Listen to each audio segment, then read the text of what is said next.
Is theoretically speaking. But are you a different animal and the same beast? Streaming live on YouTube. You're going to break up with me because of what I do on the radio? Here's Theo Dorsey. Good people. It is your boy Theo Dorsey. It is Friday, a feel-good Friday, January the 16th. Yes, you heard me correctly. It's been like 32 hours since we learned that John Harbaugh would be the new head coach of the New York Giants. But no, they do not have a contract signed yet. They are arguing over quote-unquote language. More importantly, we have a divisional round of the NFL playoffs coming up this weekend. It is a huge one. A lot of new blood in the NFL looking to claim their place on the throne as some of the traditional powers are no longer in it. I.e., the Philadelphia Eagles, the defending champs, i.e., the Kansas City Chiefs, who have won 3 out of the last 7 Super Bowls, i.e., the Baltimore Ravens, who have been a contender year after year after year. We're going to have some new blood most likely atop the NFL. That is going to be exciting to see how the divisional round plays out. Always one of the best weekends of sports in general. And you compound that with the fact that on Monday, here in South Florida, at Hard Rock Stadium, the Miami Hurricanes will have a shot to win their first national championship since 2001 and be the first team in college football to win a national championship in their home stadium since the CFB 12-team playoff has been erected. This is a monumental time in sports. This is a monumental time here in South Florida, and I'm so grateful once again to be joined with you all here on Theoretically Speaking to talk about it. On the other side of the glass, on the ones and twos, if you're watching on YouTube at ESPN South Florida, you probably already see C-Cat is out. He's gone for the weekend. In for the Cat is Kate Shumsley. What's happening, Kate? What's up? We need a little bit more class over here in the glass area of Theoretically Speaking, right? It's a flannel Friday for me today. Looking good, feeling good. Good to be with you, sir. Love it. I love it. A flannel Friday. Flannel Friday. Did you just come up with that off the top of the dome, or is it just coincidental? Well, you said feel good. You said feel good Friday, and I was like, hold on, I need something when he comes over my way. So yeah, that's what we're going with today. Flannel Friday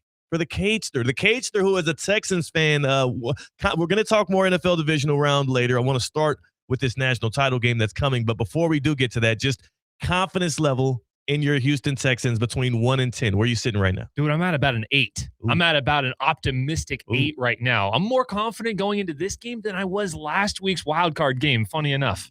8 ball. Yep. I got to say, Kate, as a brother who is from Houston, Texas, as a brother who is in many a group chats that are filled with Texans fans, you ain't the only one. You ain't the only one that feels like there could be a road upset on behalf of the Houston Texans that can position y'all to be in a really, really good spot. So we're going to get to some NFL stuff down the line here. Today's pretty exciting. At 3 o'clock in the happy hour, per usual on Fridays, we have my guy Todd Fleming, the tournament director and CEO of the Cognizant Classic. He's pulling up to the seat, the hot seat, if you will, to play a little Who Missed the Cut with the three of us. That's going to be a fun one. It's going to be NFL-centric. Speaking of NFL, we have This Is Football host Kevin Clark joining us in about a half hour. He of ESPN going to be dropping some nuggets on us about this national championship game. He is a Miami Hurricane alum. So, of course, he is a fan. And I do believe, I don't know, we'll have to confirm with him, but I believe he will be in the house on Monday night at The Rock, as well as I will. The shows will be there. It's going to be a huge day in South Florida. I'll be there as early as like 11 a.m. setting up, doing some stuff.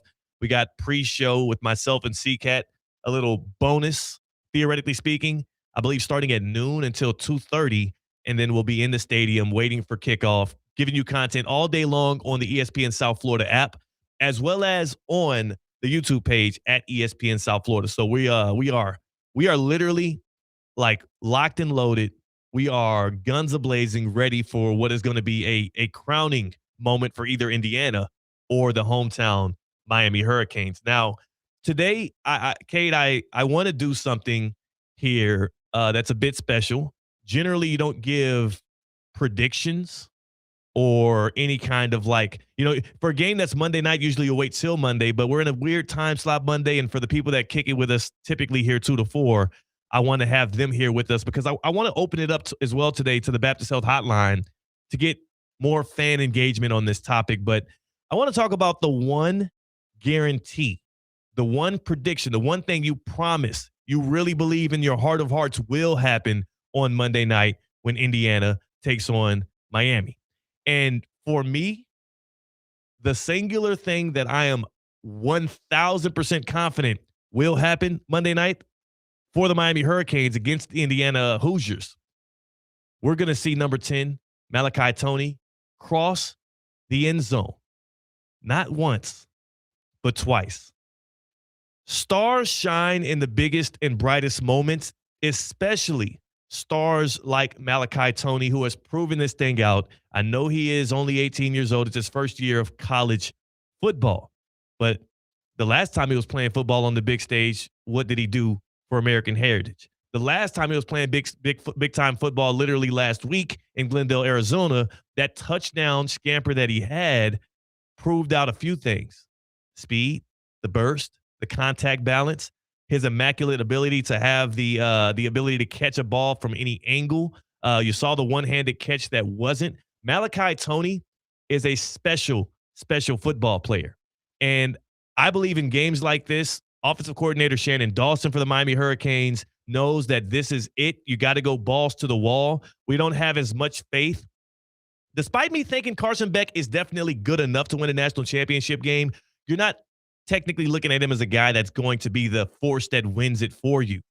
I believe number 10 can be that. I believe he is the biggest threat on the offensive side of the football. And for the Miami Hurricanes, if you look at this thing holistically, when I look at Indiana and Miami, I know that we have 3 guys on that field that are going to share the field for the national championship Monday night who will be top 10 picks in the NFL. You got Ruben Bain off the edge for Miami, who is going to be either the first or second defensive end selected in the NFL draft come April.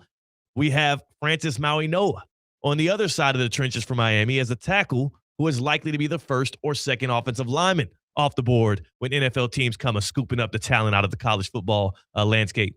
And then you have the number 1 overall pick, whether it's the Raiders or whoever the hell Las Vegas trades their pick to, and that is Heisman Trophy winning quarterback Fernando Mendoza for Indiana. But I believe the most spectacular player on Monday night, the guy who is going to move the needle in a way in which teams are not able to respond to, and that team being the Hoosiers, and also the guy who we're going to be talking about not just weeks from now, but also months and years from now, based on what he did breaking out in this game. Malachi Toney is going to be that guy. He has 2 games already this season where he's had multiple touchdowns, not including passing scores, and I believe he gets 2 of them, whether that be returning the ball, receiving the ball, or rushing the ball through the Malley Cat. Malachi Toney is going to cement his name as one of the Canes greats on Monday night with the way in which he takes the football and at any point in the game, Cade, is a threat to score it. Now, Cade, there are a lot of people here in South Florida who are a bit jealous of the people who are going to be at The Rock, who either could afford to do it or are going to be working it, like a few of us here at ESPN West Palm are going to be able to do.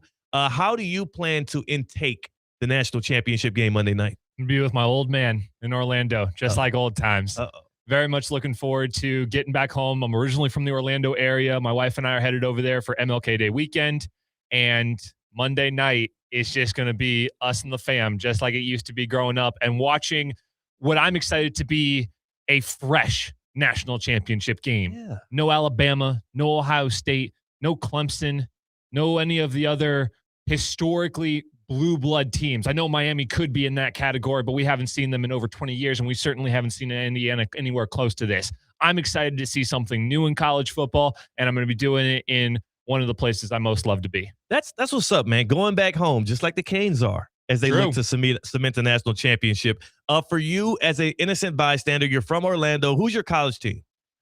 Okay, so this is one thing that people don't really get about me. As big of a football and sports fan as I am, I don't have one college team. It's fair, because you're from Orlando, too, and it's not like, I guess, do people like the Gators out there? No, it's UCF more than anything. And my dad has a degree from UCF, but that's not where he's from. That's not necessarily what we kind of went crazy about growing up. So again, yeah, it wasn't a big deal growing up. I have family all across the country. So if there's a family member nearby, like I have cousins who went to Auburn, Oklahoma State, like literally all the way across the country, then we'll kind of just cheer for whatever's nearby. So you're not a homer like I am. I am subjective about this game. Now, I'm also a person who has watched this team from week 1 through the end. I've seen this team last year as well. gone and covered some of those games. So I do understand the identity of the Miami football team. And I also know a whole lot about Fernando Mendoza, who played his high school ball here in South Florida, as well as I spoke to him a few times and watched him through his days in the ACC at Cal. So I'm not unfamiliar with the powers that be in this game. I am a bit biased towards the team that I've rooted for since I was a young lad out in Houston. For sure. What is your one prediction that's going to happen Monday night in Canes v. Hoosiers for the national title? So when it comes to games like this, where I'm not personally invested and I haven't dissected every single play of the season like you have, I love looking at it from almost a statistical and numbers perspective. And I also love narratives in the game based on scoring momentums. I love when you can be in the building and you can feel, all right, something's about to change, something's about to go down. And I love how there is always critical moments in the game where there's a certain time frame where you can go back and you're like, that's what changed the game. This time period right here. And a lot of people will talk about certain other time periods. And I think there's one time period that will decide the game in this natty. I don't think it's going to be in the first quarter. I actually think it's going to be a scoreless first quarter. If you had to give me a second prediction, I think both defenses come in hot, scoreless first quarter. Maybe a few things happen in the second quarter. We go into halftime 7-3, 10-7, something like that. Makes sense. Third quarter, guys are going to make adjustments, but defenses will also make adjustments. Here's the key for me. I want to see what happens 5 minutes left in the third quarter and the first 10 minutes of the fourth quarter. That 15-minute window, not a 15-minute window where it's a solid quarter. 5 minutes left in the third, 10 minutes gone in the fourth. I actually don't think the last 5 minutes of this game will matter. I don't think it'll be close by then. I think whoever dominates this game between the middle of the third and the beginning of the fourth is actually who's going to win this game. I think adjustments will have been made. I think legs will get tired, and someone will break away before we hit the last 5 minutes. It was convoluted, but Kate, I actually love that prediction because it's not a lazy one. It's a thoughtful one. You're saying your one prediction for the national championship game is whoever dominates that 15-minute increment between the back end of the third and the beginning of the fourth will win the national title game. If you're a Canes fan, you're listening to that and saying, damn, I hope it's us. If you're a Hoosier fan that's on their way in, tapping in on some ESPN South Florida radio, you're like, ooh, that could be us. We've done it every single game through the season. We'll see who it is, but I actually love that one. And I'm going to now open it up to the good people on the Baptist Health Hotline to see what they feel. What is your one prediction? Your one thing that you feel in your gut? What is your intuition telling you that is definitively going to happen in the national championship as Miami looks to make history, as Indiana looks to make history? This will be the first one for them. They've been a historically irrelevant college football program. Now they are on the most relevant stage that the sport provides. Let us know what you think on the Baptist Health Hotline, 888-760-3776. That is 888-760-3776. You can also hit us up in the YouTube chat at ESPN South Florida. And let me know your one prediction, your one guarantee for the national championship game as these two, number 10 Miami and number 1 Indiana, look to duke it out. The Baptist Health Hotline, brought to you by Baptist Health Orthopedic Care, who welcomes you to being treated like a pro, and they welcome you to pro-level orthopedic care at Baptist Health. If an injury is keeping you from what you love, our expert team is here to get you back in the game, get you back into some action. I'm actually going to some padel courts in the area later on today for a party with the Habitat for Humanity of Palm Beach County as we prepare for the women's build. And what I will say is there's a lot of padel players. That sport is growing profusely. There's like literally as many people as people were talking about with pickleball. Padel is growing in that same way these days. Have you played before? I have not. This will be my first time tonight. Dude, it's a lot of fun. So I'm excited to try it out. And I know that padel players, like pickleball players, I'm sure suffer certain injuries through the sport, the overuse, the joint pain, the back pain, the issues that might flare up. If you want to get back to playing some of those games and hobbies you love, Baptist Health Orthopedic Care is the team to go to because they're trusted by the pros and they're ready for you. Everyone deserves pro-level care. Visit baptisthealth.net/ortho to learn more. 888-760-3776. That is the Baptist Health Hotline.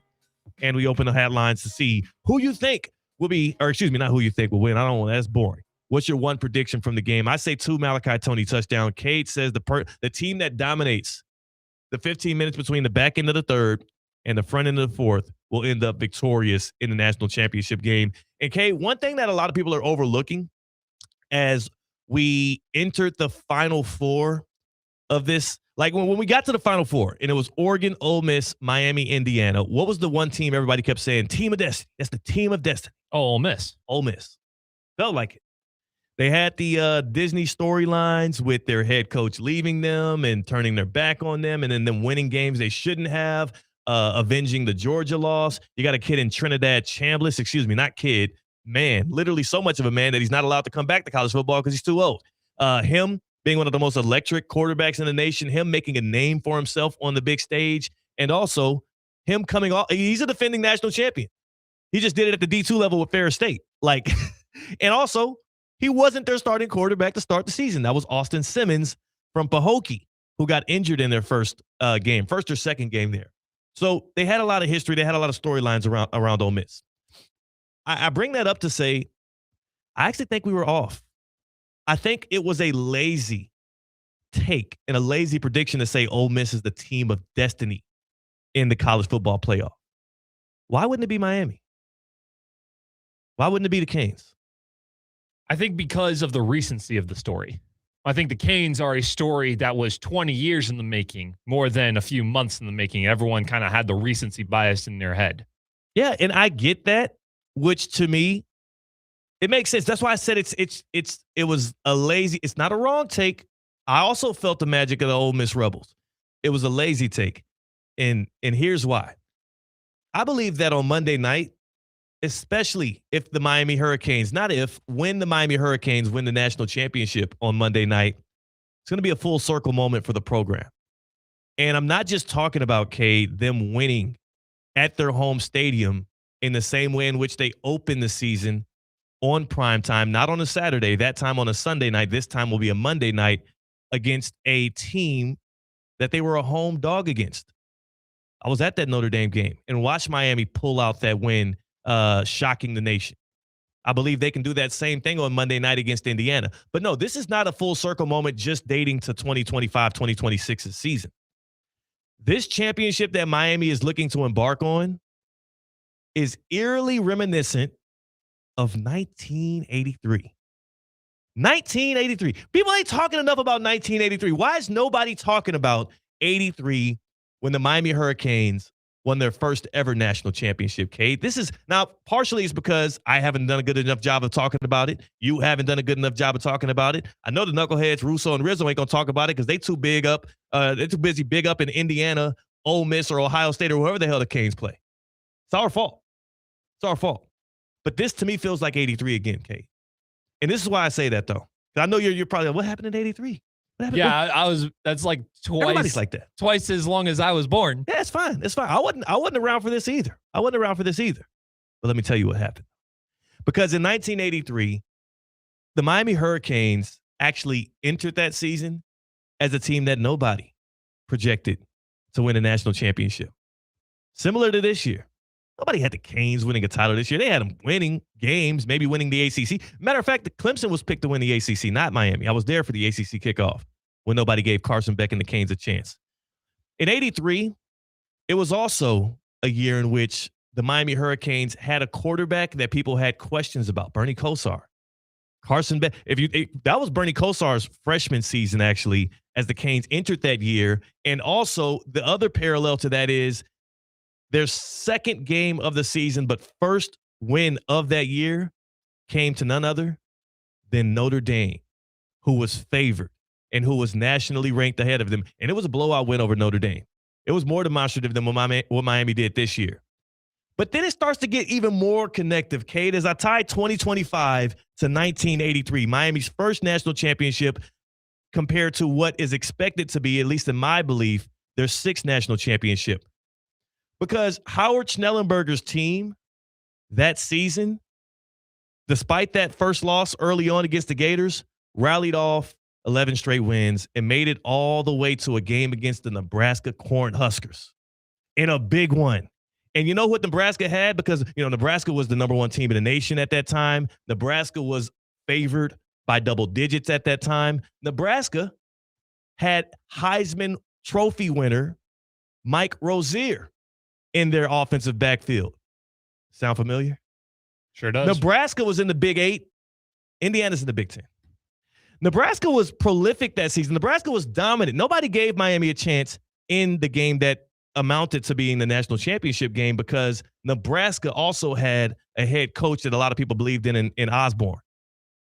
Nebraska, on top of all of those things, Nebraska, the Cornhuskers, were averaging 52 points per game. They were thought of as an unstoppable force. They weren't just beating teams, they were blowing them out left and right. And Miami entered that game with no All-Americans, with no household names, with a redshirt freshman quarterback, nobody in the nation giving them a chance. And Nebraska found out the hard way.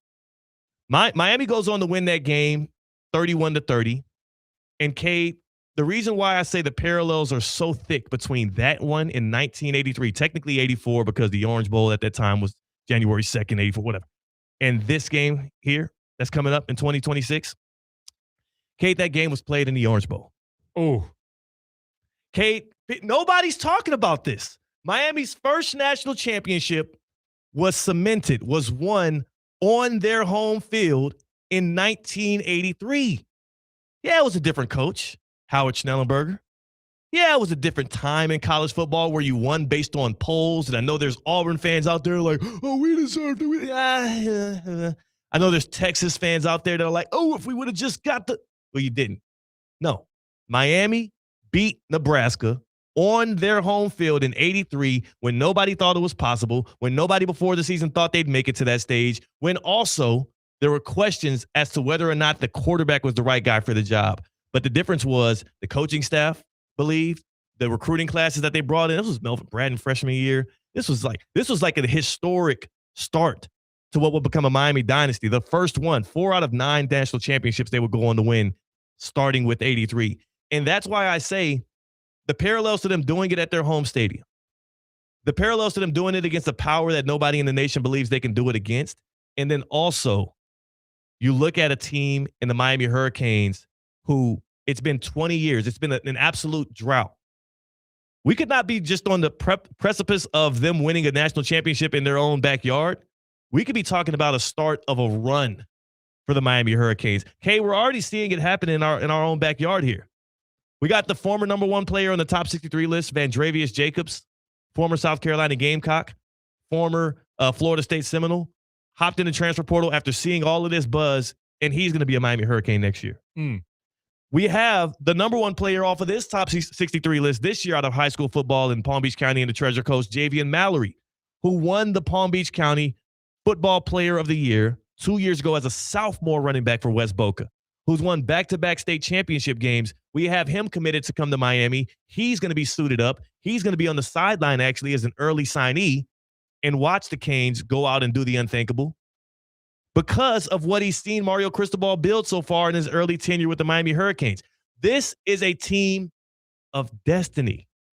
This is a team that is going to get a full circle national championship if they play their cards right, if Carson Beck doesn't turn the ball over too many times, if Miami can find a way to keep Indiana in third and long and not third and short. If and only if the defensive backs can finally catch the damn interception for once. See all the butterfingers that was happening in the Fiesta Bowl? The time is right now, and the time to strike is right now for Miami. When people are running around talking about it's all about the U, and people are saying the U is back, the U is here, whatever moniker you want to throw on this team, let's not forget this is a full circle moment. Let's not forget this is a team of destiny, and let's not forget nobody believed it was possible they'd even be playing for this thing on Monday night. Matter of fact, Kate, we didn't know they were going to be in the playoff until Sunday, the Sunday before. Very true. It came down to the wire. They tried to put Notre Dame in over Miami despite them beating the Fighting Irish. We literally had Mario Cristobal on this very show, theoretically speaking, having to sing the gospel of the Canes because I guess playing it out on the field wasn't enough. And now here we are, 1 win away from a title. How is that not a team of destiny, man? Feels like it. Feels like it. We're going to have Kevin Clark on the other side. He is a Miami Hurricane alum. I'm going to see if he agrees or disagrees with me that Miami is a team of destiny, plus get some of his takes on the game. You know him from ESPN. You know him from This Is Football, his show. He's a great analyst of football. He breaks things down in an amazing way. And I can't wait to see what he thinks about Miami's chances against Indiana, because nobody's giving them a chance right now except for the guys in that locker room, except for the fans out of Coral Gables and the many people who paid $5,000+ to see this team hopefully do the unthinkable. So we'll break all of that down as the show goes along. Cade, before we do go to break here, I do want the good people to know something. The national championship game ain't the only big stage that South Florida is going to be hosting a sporting event on this quarter as we enter 2026. No. There's another huge event, a multi-day event that is going to rock the world, and it's going to happen right in our backyard in Palm Beach Gardens. The Cognizant Classic in the Palm Beaches, it's back. February 25th or March 1st. Mark your calendars. February 25th.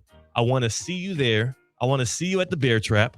I want to see you at the Champions Course. I want to see you at PGA National Resort as we watch on the top PGA pros take on some of the toughest stretches in golf. It's going to be fun. It's going to be exciting. Kate, how many Cognizant classes have you been to so far? This will be 4. 4. Okay.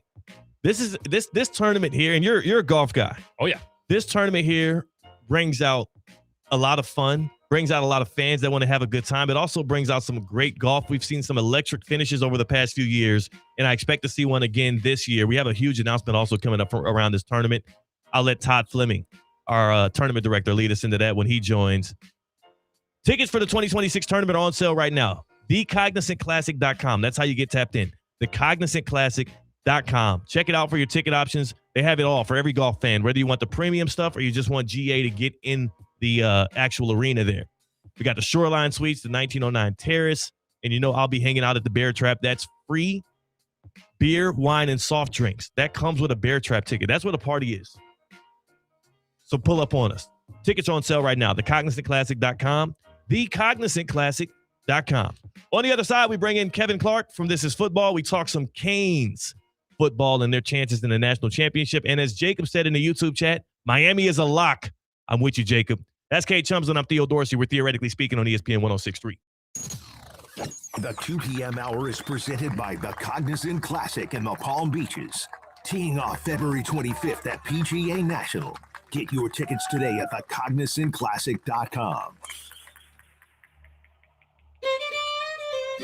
When your team's best players have all been traded and the latest pick is overrated, just raise a glass with a friend or two and tell them more do. May your team be great and your picks be true, and if it falls apart, you'll know what to do. Just raise a glass with a fan or two and tell them more do. It's a crazy world, so what do? You tell them more do. Hey! Tullamore Dew Irish Whiskey, imported by William Grant & Sons, Inc. Hi, this is Scott Smith of Smith, Ball, Baez, and Prather, Florida Injury Lawyers. I have said it many times before, and I will continue to say it for many years to come. There is never a good time for a car accident to occur, and most certainly never ever a good time to suffer injuries in any type of an accident. The accident and its overall aftermath will usually cause pain, difficulty, and stress. Florida law allows accident victims to recover compensation for such losses, injuries, and damages. But such recovery is often not obtained easily and can require a lengthy fight with an insurance company. If you've been injured in an accident, call us now. Don't delay. The initial consultation is completely free of charge. The sooner you call us, the sooner we can put our experienced legal team to work for you. Don't hesitate or pause for another minute. Our experience, knowledge, and resources could be working for you just minutes after the injured. The lawyers at Smith, Ball, Baez, and Prather will help. Call us at 500-HELP, 500-HELP. With Smith, Ball, Baez, and Prather, help is just a phone call away. Offices Palm Beach Gardens, Boca Raton, and Port St. Lucie. A resort destination beyond compare, yet conveniently close to home. The Breakers Palm Beach offers everything you desire with the service you deserve in a breathtaking oceanfront setting. Immerse yourself in unparalleled seaside glamour and enjoy all the Breakers has to offer as you create lasting memories with those who matter most. The best part, you don't have to travel far to feel worlds away. Visit thebreakers.com or call 1-800-BREAKERS today. Every athlete you see competing in the College Football Playoff National Championship had to find the right path to get there. At IMG Academy, helping student athletes find the right path to the next level is part of the game plan. From a world-renowned boarding school that develops student athletes every day, to premier sport camps where skill is honed and elevated, IMG Academy prepares student athletes for the next level, on and off the field. And through IMG Academy Plus, student athletes anywhere can receive unmatched college recruiting support or even a personal remote-based mental performance coach. Start your preparation with IMG Academy. For 48 straight years, Ford F-Series have been the best-selling trucks in America. We got here by engineering breakthrough technology, redefining Built Ford Tough, and never settling for second best. But what's really made Ford F-Series the #1 selling trucks in America is you. Ford F-Series, Built Ford Tough. Based on 1977 to 2024 calendar year total sales.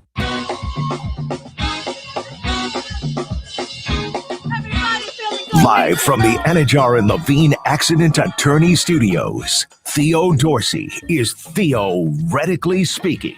Streaming live on YouTube, here's Theo Dorsey. We're talking about 1983's national championship. And one thing of note here, when Miami won that one with Howard Schnellenberger, the guy who delivered the pregame speech for the Canes in the locker room wasn't a former Cane, but a county resident. Kevin Clark, who joins us from This Is Football, raises his finger, says he knows who it is. Kevin, Wait, is it Joe Namath? Joe Namath, Broadway Joe. I just rewatched this game. I didn't know he gave the speech, but he was standing on the sidelines. I watched the game maybe 2 days ago. He was Schnellenberger. Schnellenberger coached him in Alabama, and that was the connection. I was also blown away by this information. I got it this week. Yes. I've been, man, throughout this run, the first thing I did, Kevin, who, by the way, joins us, This Is Football. You know Kevin Clark. You know the name. You know the voice. You know the podcast. He joins us here on Theoretically Speaking to preview this national championship game. When I first moved here, I knew I would now be closer. I'm from Houston, by the way. Grew up a Canes fan in Houston, though, because of the dominance of the early 2000s that I watched. And the first thing I did was start looking back into the annals of the Miami Hurricanes football history, learning a lot of new things that I didn't know as a kid growing up. And I became so much more enamored with what the Canes came to be, which a lot of that started with Howard Schnellenberger in the early 80s. For you, though, you are a person that went to the University of Miami. When did your love for the Canes start? Where are you from for real? And did you grow up a Canes fan before you went there? So I'm from Orlando, so right up the turnpike. My parents, I'm kind of a mutt as far as college goes. I come from a Notre Dame family. I was not a Notre Dame fan growing up. I want to make that very clear. I was not a Notre Dame fan. I went to games. My dad went to Florida. My mom went to Maryland. And so I was kind of a vagrant, just going from kind of jumping on bandwagons. My dad was a professor at UCF, actually. And you got to, for younger people especially, UCF, I mean, it was like rooting for the Bad News Bears when I was a kid. Like they had Dante Culpepper, so it wasn't anything. If you were like, a lot of people were like Gators and Knights, because the Knights were at Division I AA for a while, and then they were in the MAC and all that stuff. So I went to those games, but I was never a diehard fan of any of those schools. I was rooting like crazy for the Canes in 01, 02. I hated Ohio State. Maybe hypothetically, I still do. Maybe if I can separate the journalist part of me from the fan for a second. But then when I got to school and I went there, I was working down in South Florida as a media member. I just fell in love with everything. I was lucky enough. My last year was the last year of the Orange Bowl, so I was able to go to games there. That wasn't an incredible winning season, but it was incredible now, and especially younger people say, I wish I was at the Orange Bowl. It's incredible to have been there and seen those games. So also saw a bunch of FIU games for work at the Orange Bowl. So I'm an Orange Bowl veteran at this point. But no, it was once you get there, I'm with you, Theo. Like, you can start going down rabbit holes. And if you've ever read Bruce Feldman's book, Cane Mutiny, that's probably even just as good as the Billy Corben documentaries, as far as like guys that. Man. There you go. Yeah, come on now, man. Keep that thing. But guys that never come up in conversation about University of Miami, you look them up and they're 3-time NFL All-Pros. That's the incredible thing to me. Or their first-round picks, or they were All-American at Miami. Like, that's what's incredible, is the standard was so high. And to be frank, because that's standard, Theo, I think that's why Mario smartly is avoiding the "you is back" thing, because it's so offensive to what it was. Do you know what I'm saying? Like, yeah, 100%. I think that what we just saw from Alabama ending 2 years ago, what we saw from Miami in the 80s into the 90s, right? What we saw from maybe USC at the beginning or the mid 2000s, even though they only ended up with one consensus national championship. It's never going to happen again. Mario knows that. Mario, he follows the recruiting patterns. He understands that there's 6 or 7 guys in for every Justin Scott or Malachi Toney or whomever it is. Like, he understands that. It's never going to be like it was in the 80s where you get one team and they get all the good players and everybody else gets scrapped. So he understands that, but I'm with you. I could spend the next 100 years learning about Miami Hurricanes history and I'd still find things to be impressed by. Kevin Clark joining us here on Theoretically Speaking, talking Canes as they get ready for a bout with Indiana for the national championship game. And yes, I agree with you. It's like every page you uncover, every story you read, every documentary you watch, there's something new that is absolutely impeccable. What we really need, Kevin, is like we need a real, everybody has a podcast these days. You got a podcast, I got a podcast. Everybody and their mama got a podcast. We need a Cane-centric podcast led by some Cane legends. For one, I could sit here and probably listen to stories from Michael Irvin till the night falls. Like, he just got a new pod on Netflix. You see it? I didn't know. So he has a new podcast. As God is my witness, Theo, he has a Netflix podcast that's coming out, and I'm going to tell you the name, and you're going to die. It's The White House. Oh my God. He's really not straying away from the allegations. This Michael Irvin is. It's in its past. You can embrace it. Yes, that's true. That's true. Michael Irvin, who, by the way, Sebastian the Ibis might be the official mascot for the Miami Hurricanes, but I think the unofficial one's got to be him, right? So 10 years ago, I'm in New York. I'm working for the Wall Street Journal, and I sit next to Michael Irvin at an event, and I just want to say hi, and I just go, I'm super nervous. I'm shy. I'm 50, 60 pounds heavier than I am now. I'm wearing a stupid, probably clip-on tie. I'm in my early 20s. And I say, hey, Michael, my name's Kevin. I went to Miami. And he goes, well, then we're family. And I go, oh, yeah. And he goes, no, you don't understand. And he starts to scream at max volume. And he goes, we are family. And everybody in the room can hear it. And he starts saying we're family as literally everyone in the room can hear this at this point. And then he makes he just gives a stranger his camera and makes us, again, he had known me for 15 seconds, Theo.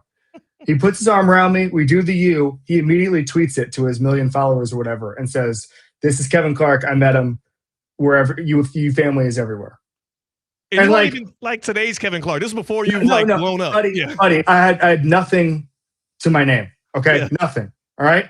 And he didn't care. And that story, because I tweeted about it maybe 3 years ago. And that story, it picked up for whatever reason, maybe 2 weeks ago. And there were a lot of people in the comments and who were quote tweeting it saying, like, whatever you want to say about Michael Irvin, whatever you want to say, he's too much in the sidelines, whatever. And rivals will, Florida State fans will, Florida fans, Notre Dame fans will, Ohio State fans will. Is there a NFL star player who loves his alma mater more? No. And I think it's from a part. I think part of it comes from a place of jealousy. Is that, Ohio State wishes that their guys that they would come back and be on the sideline and say, hey, I'm going to do vlogs and hype up my guys. Like, they don't have a guy that's there every week. Now, some of these guys, they'll come back for 1 week. They'll come back if you're going to retire their jersey. They're going to come back if you're going to put a statue of them. Michael Irvin, the one thing I'll say with Michael Irvin is he's there for USF. He's there when we play. I mean, maybe not Bethune, but he's there when we're playing Syracuse. Michael Irvin is there. And I don't think there's a lot of guys like that who are gold jackets. Somebody made the really funny comment a couple of weeks ago that Michael Irvin does not act like he has a gold jacket. He acts like a guy who just got famous. And what I like about that is he's not jaded by anything. He's not Like, he just genuinely loves the team. And what's funny is I had heard somebody told me that Ray Lewis in Dallas, right after the Dallas game against Ohio State, somebody told me that Ray Lewis was complaining about some of the coverages we were playing on the sideline. Okay. So I decided to I'm not going to say anything. I'm going to keep everything in house. The next day, Corey Heatherman at the press conference was joking, and he was like, yeah, Ray Lewis like yells about the coverages all the time. And it's just so funny because it's like, I think it was a Notre Dame game. He said that Ray Lewis was yelling about the coverages, but like no other school has this, where they're so in the weeds they can't stand to see us in cover 3 when it should be cover 1. You know, and I think that's what makes it special. Well, I feel like that bond, that familiar presence, it starts on Green Tree where Miami practices, and there is literally like what I envisioned, Kevin, when you talked about, you know, meeting Michael Irvin for the first time when you weren't, you know, big name national brand Kevin Clark, is when you said you went to the U, his mind instantly snapped back to Green Tree. He's like, oh, your family, for real. This is a real thing. This is a real thing that Canes football players care about. Without a doubt. And it's just special. And I think part of it, when you're a student there, and this is, no one should take this the wrong way, it's kind of a big high school. Like, it's not that big of a school. We got 9,000 total people. The law school and the graduate school are on the other side. You barely see them unless you're going to the subway at the law school to get a little, 12-inch sub after lunch. That's the only time I'd go over there, that part of campus.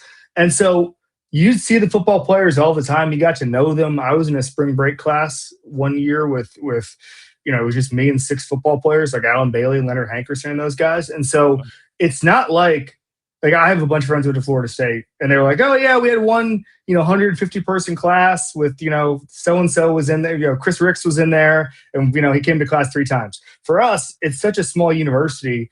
We saw these guys all the time. And I do think there's more of a bond between the alumni and the players because of that.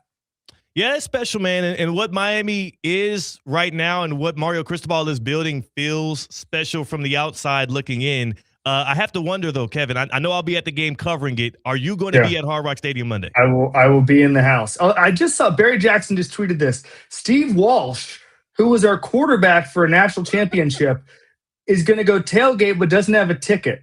Who's giving out the player tickets? Because everybody's saying that every player said they don't have tickets. Steve Walsh. I'm baffled by it. Now, what you got to remember, too, is though it's a home game, it's technically not a home game. We got 20,000 seats. We can sneak Steve Walsh in there. We're gonna find a way. Well, how about you and I get together, because you have a ticket to go, right? I do. He was a coach in Palm Beach County a couple of years ago. He was just on our radio airways, I think, yesterday, Steve. Oh, we got to get him in. We got to. It's you guys. It's on you guys now. I'm foisting it on you guys. I saw the Barry Jackson tweet. This is an ESPN West Palm production now. It would be it would be disastrous if you and I were in Hard Rock Stadium to watch Miami win their 6th national title, and Steve Walsh was watching from a tailgate outside. That can't happen. I agree. And they're going to kick everybody out of the tailgate lots once the game starts. We can't have Steve Walsh watching the game at a Buffalo Wild Wings in Miami Gardens. Come on. There's not even enough bars around the stadium. No. Probably have to go to Miami, actually. Kevin Clark joining us here on Theoretically Speaking. Kevin Clark from This Is Football, talking some Canes football. All right, we've meandered enough around here. We've talked the pleasantries. We've talked the fun times at Miami. What do you think is actually going to happen Monday night? I'm shocked the line is as big as it is, but I shouldn't be after Ohio State. And what I mean by that is, so Patrick Everson does a great job at Fox Sports with why the lines are set, because of what action the books need and all that stuff, right? He'd written the day before Ohio State that essentially the public thinks Miami stinks. And the Sharps were betting the line down because they thought it was going to be a close game.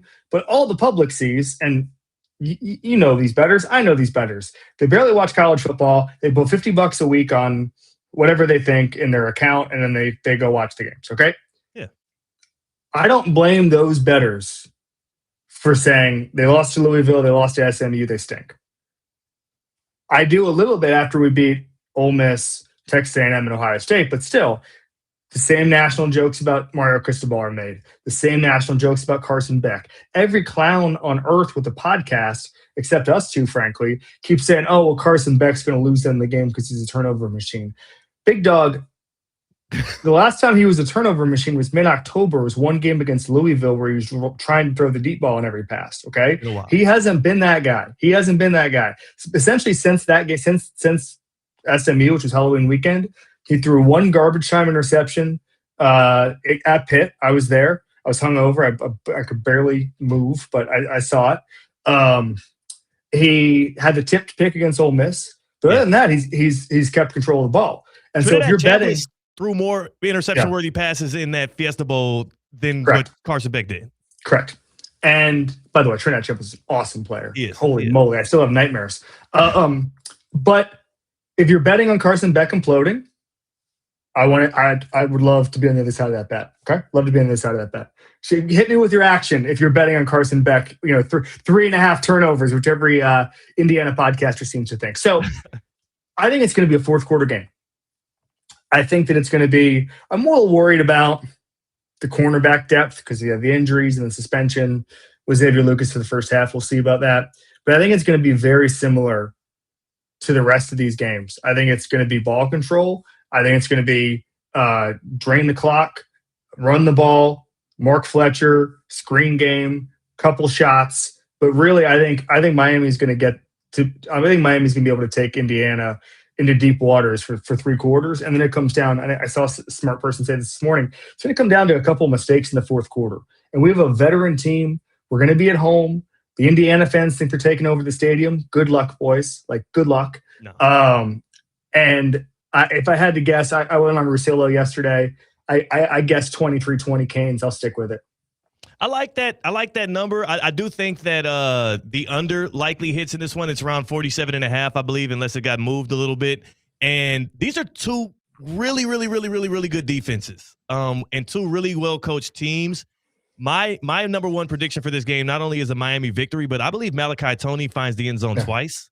He's just such a threat with the ball in his hand. And I know that feels like a lot, right? It's more of a bold prediction. But if you're Shannon Dawson, offensive coordinator for the Miami Hurricanes, and you need a play made, whether that be on special teams, whether that be with the Mally Cat, or whether that be throwing the football to Malachi Toney, wouldn't you go to 10 at least 10 to 12 times in this game? This is for all the marbles.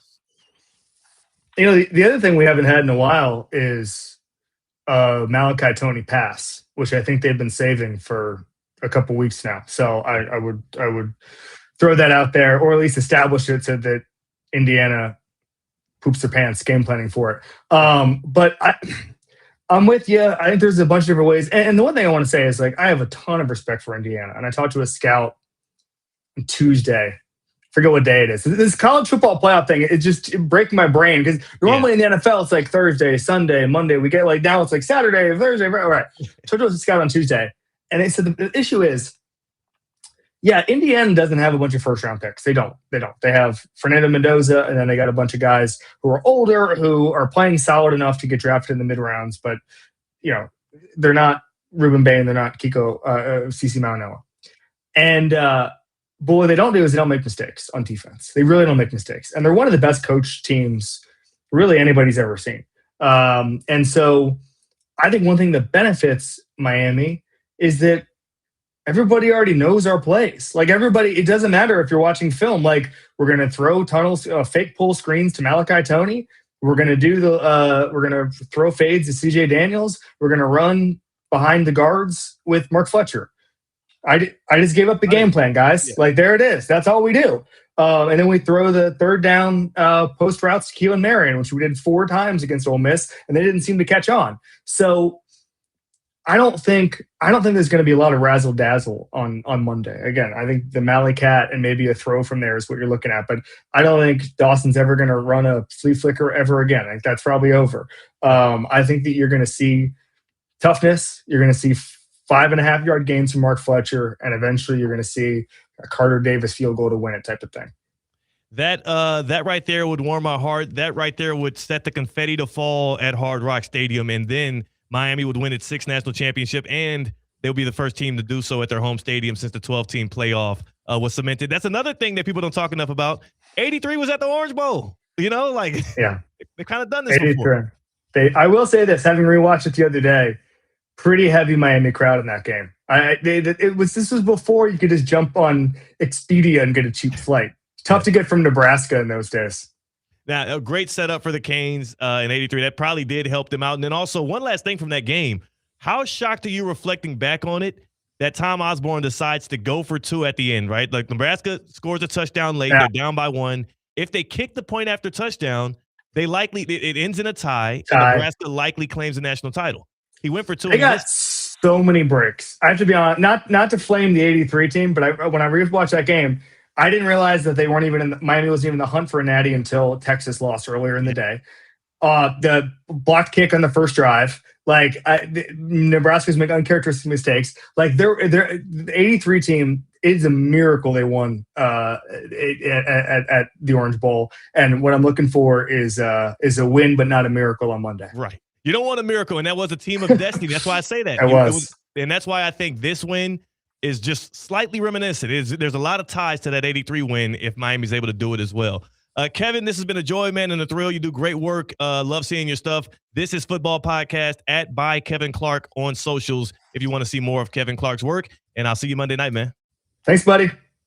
Thank you. That was Kevin Clark, good guy with Omaha Productions, ESPN2, University of Miami alum, and, of course, he'll be in the stadium rooting along those Canes like a lot of the rest of you. We're going to have a get around on the other side. Plus, I saw that our guy Todd Fleming has entered the station, and I saw him sporting gear that made me smile. He's an Ohio State fan, but he's sporting some gear that made me smile. You'll find out more about that in the happy hour as Todd pulls up to that. One thing I'll tell you more about right now, though,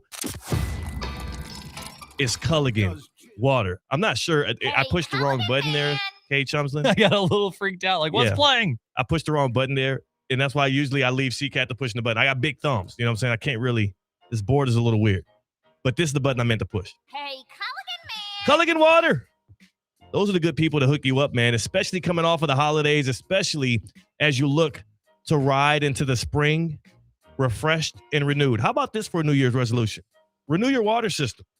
Right now, Culligan Water, they have a option for you, the New Year home upgrade that can be a win for you and the environment. Culligan has high-efficiency water softeners that can help you use less soap, less detergent, fewer chemicals. All of that's better for you and the family. It's also better for the community, for the environment. It's a win-win. Try Culligan today for 12 months interest-free. That's 12 months interest-free. If you try Culligan today, you go to Culligan.com, and you can go online and schedule your free water test. Again, Culligan.com, hop online, schedule your free water test. Get it in. Get it while the getting is actually pretty easy. Because, again, 12 months interest-free. Don't get no better than that. Culliganwater.com. Culligan.com, Culligan Water can get you locked in. On the other side, we have a get around. That is Kate Chums, and I'm Theo Dorsey. We are Theoretically Speaking on ESPN 106.3. Live from the Anajar and Levine Accident Attorney Studios. Anajar and Levine Accident Attorneys. Call 1-800-747-FREE. This is ESPN 106.3.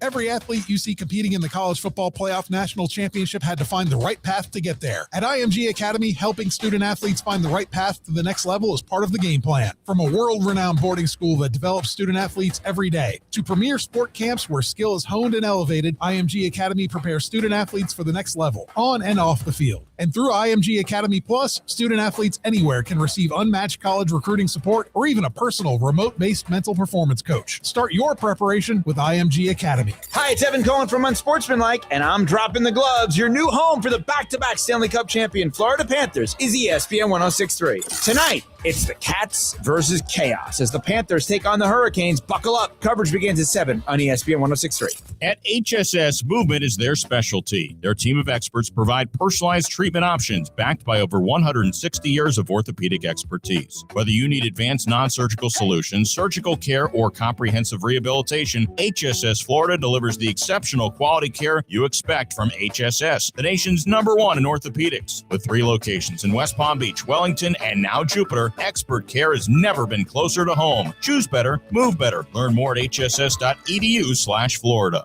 Hey everybody, it's Cade Chumsland. Every week, Land Rover Palm Beach supports local student athletes as they grow on the field, in the classroom, and in the community by naming a Player of the Week. This year, $35,000 will be awarded to student athletes and their schools. Tune in to ESPN West Palm High School Game Day every Friday night as I unveil this week's featured athlete. If you have a great performance that I need to know about, DM us at ESPN West Palm, Land Rover Palm Beach, above and beyond. Mike Rizzo here with the Sports Business Minute presented by the Florida Atlantic MBA in Sport Management Program. And then there were two. The College Football National Championship this year will feature the Miami Hurricanes and the Indiana Hoosiers at Hard Rock Stadium. That's coming up on January 19th, and it is going to be technically not a home game, but a home game for the Miami Hurricanes. But if you're not one of those two teams, it is transfer portal season, and there is a report out there that almost 40% of college football players are in the transfer portal. Teams have been gutted. Teams have been adding. It is that time of the year where we are closing down the college football season. This is the Sports Business Minute presented by the Florida Atlantic MBA in Sport Management Program. Accelerate your career in sports with the program committed to developing top-notch executives and managers with a focus on the job placement for students and graduates. The Florida Atlantic MBA in Sport Management Program. Miami's always hunting for a national championship. I'm attorney Brian Lebovic. As proud UM alums, we know how to compete at the highest level. I'm Esther Lebovic. At the Lebovic Law Group, we bring a championship mindset to every injury case: preparation, discipline, and relentless execution. When a client's future is on the line, we don't just show up, we play to win. Don't wait. Dial 561-888-8888. No fee unless we win for you. Visit Lebovic.com. Go Miami! Hiring a lawyer is an important decision. Past results do not guarantee future outcomes.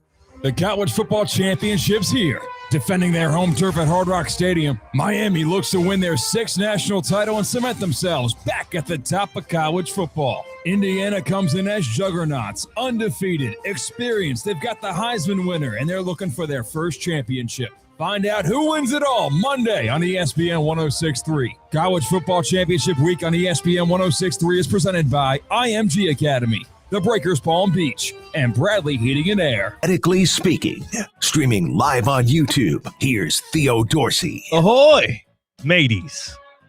That's what a pirate says. I don't have the pirate voice thing down, but that's how I would say it if I was a pirate. I am a Hampton pirate, actually. Shout out HU, the illustrious. But we're going to party with the Pirates at the South Florida Fair. Yeah, that's right. Matter of fact, the South Florida Fair is ready for you right now. Isn't it? This is opening day. The South Florida Fair is underway. Pull up today, southfloridafair.com, or you can get your tickets at the nearest Publix. Yeah, like I said, the theme is Party with the Pirates. So if you want to unleash your inner pirate, you got a variety of activities, entertainment, fair food, and attractions. It's all inspired by the legends of the high seas, including the legends of the Frozen Cove ice skating show. Who doesn't love a good ice skating show? You got the classic pig races. They bring that back every year, no matter the theme, because the pig race never gets old. And then you got the Agracadabra. Sounds like a magic show to me. Visit southfloridafair.com for more information and the event schedules. You got the bike nights. You got South Florida Fair parade times, which happen night over night. It's going to be a good vibe and a good time. The South Florida Fair is ready for you. Tickets are on sale. southfloridafair.com or go to your nearest Publix. I absolutely like it.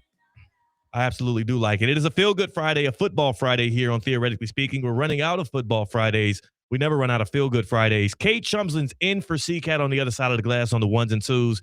And on the other side, we'll have Todd Fleming in to talk Cognizant Classic and also to have a little Who Missed the Cut fun. Kevin Clark was great, Kate. That was incredible. I enjoyed that immensely. That was very cool. He was very cool. I mean, you saw him on the YouTube stream. He was sporting his Orlando Magic hat, which I thought that was great.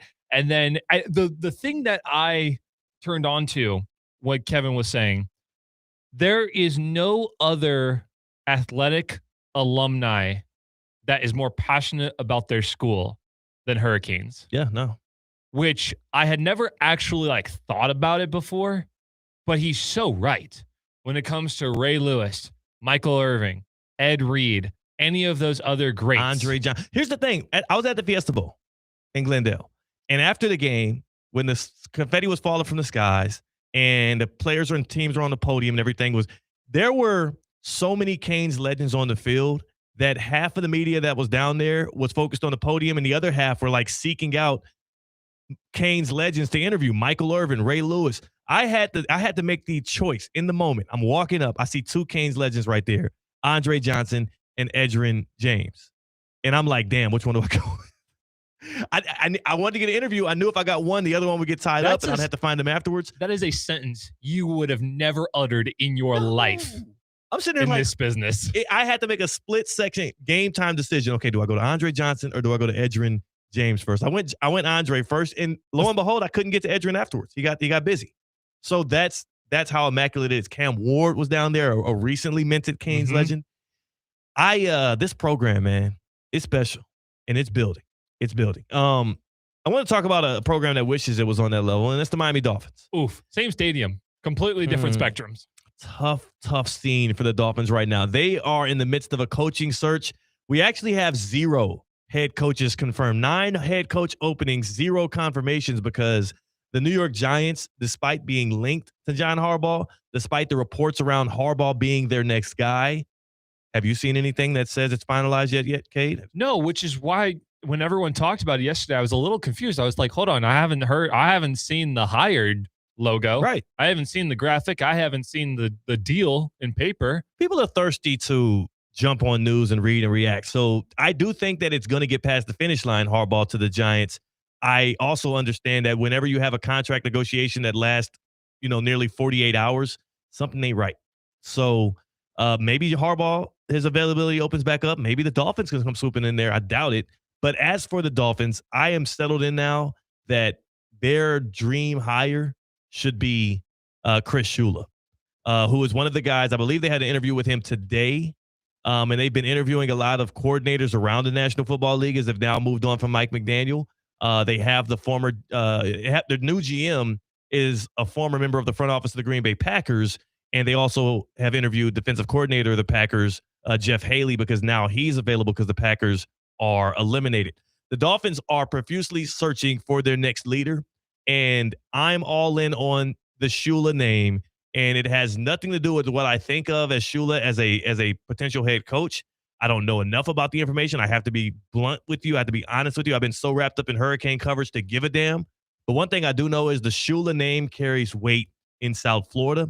He's the winningest coach of all time. He brought you a couple of Super Bowls, his grandfather, that is. And if there's somebody you would want to bring in here to change the culture, specifically because you are in a head coaching search where you have almost no leverage, there's no reason why any of these other guys who would have multiple offers would pick you, except for one dude, and that is Chris Shula, because of his ties to the South Florida area, because of his ties to the Miami Dolphins, because of his grandfather.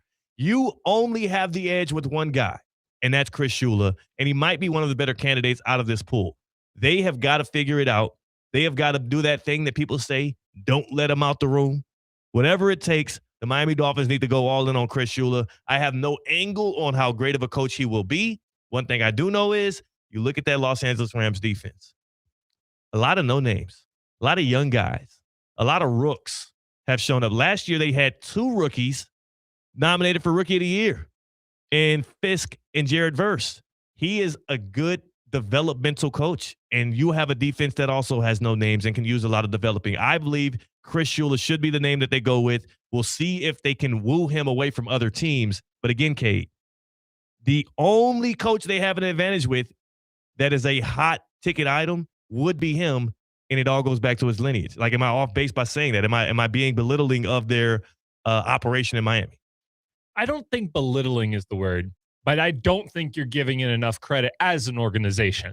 Yes, front office stuff has been miserable, but I think about the optimistic side of these things. 1, Miami is a wonderful place to live. 2, you're going into an organization that will also be hiring a brand new GM. And we have seen time and time again that teams with either young and new GMs or brand new GMs often tie well with a brand new head coach, who often tie well with young quarterbacks. And I don't believe that anyone in the current Miami Dolphins quarterback room will be staying there long term. No. As much as we want to see Quinn Ewers, and I think Quinn Ewers actually should get the start of the ball for all of next year, by the way, because I don't think the quarterback class is super deep in this year's. I don't think there's a free agent out there who's worth getting. So you go for Quinn Ewers, you bring in a new head coach, you bring in a new GM, then you draft a quarterback in 2027, and there you go. There's your 3 primary pieces, all having been added within a 1 to 2 year span.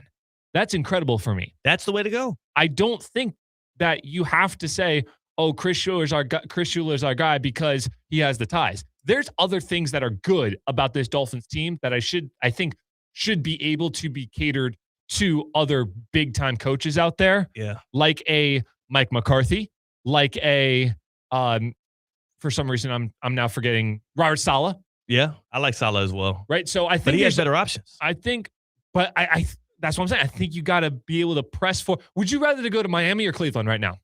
I'd rather go to Miami. Would you rather go to Miami or Arizona?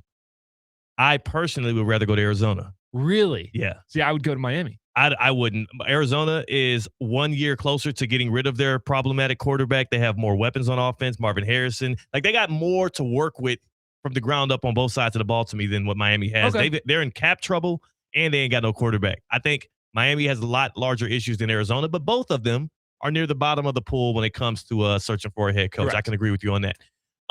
We can have this conversation for days, especially True. until they actually solidify a coaching candidate. What we'll do is we'll table it for the other side here in the happy hour because we got to get Todd Fleming on in here to talk some Cognizant Classic, to play some Who Missed the Cut.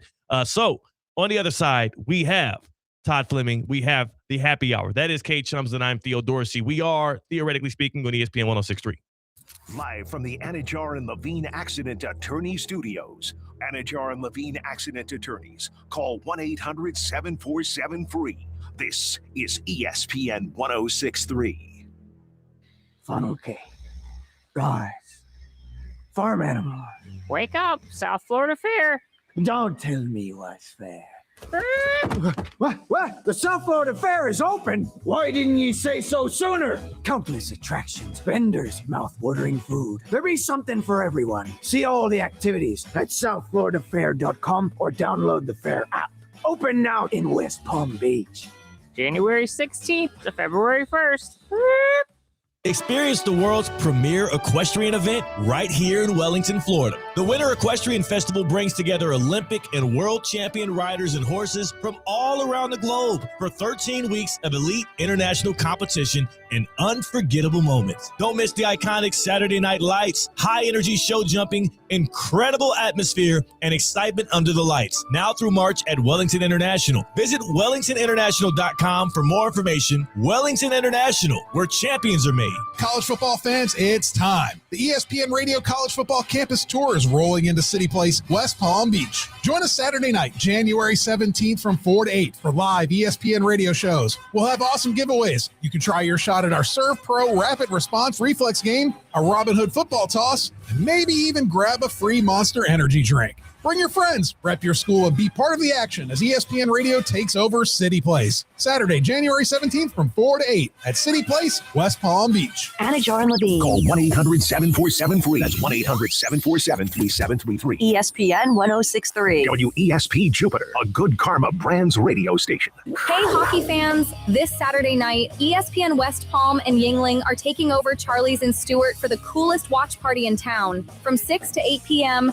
hang out and watch the defending Stanley Cup champions, Florida, face Washington. Enjoy $3 Yingling and Yingling flight drafts all game long while the ESPN West Palm Street team brings the swag, the energy, and the vibes. It all goes down at Charlie's in Stewart, 400 Southeast Parrot Circle, Saturday from 6 to 8 p.m. Presented by Yingling and ESPN West Palm. Welcome into the Kaiser Sports Update. I'm Cade Chumsland.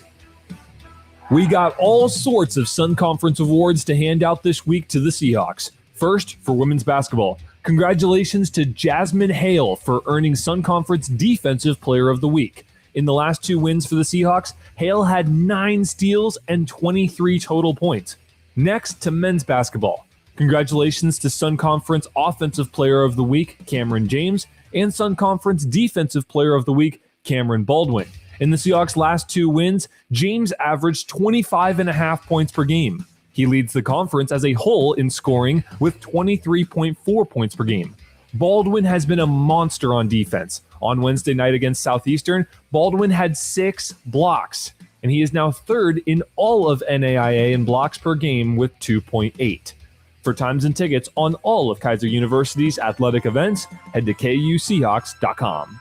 Recently, I had the opportunity to sit down with Dr. Joshua S. Jew, who operates out of Good Samaritan Health Center through the Palm Beach Health Network, and he explains how Florida is in the stone belt when it comes to being at risk to developing kidney stones. There's a 1 in 10 risk of having kidney stones. Down in the stone belt, which is the southern part of the United States, especially the southeastern part of the United States, that risk is even higher.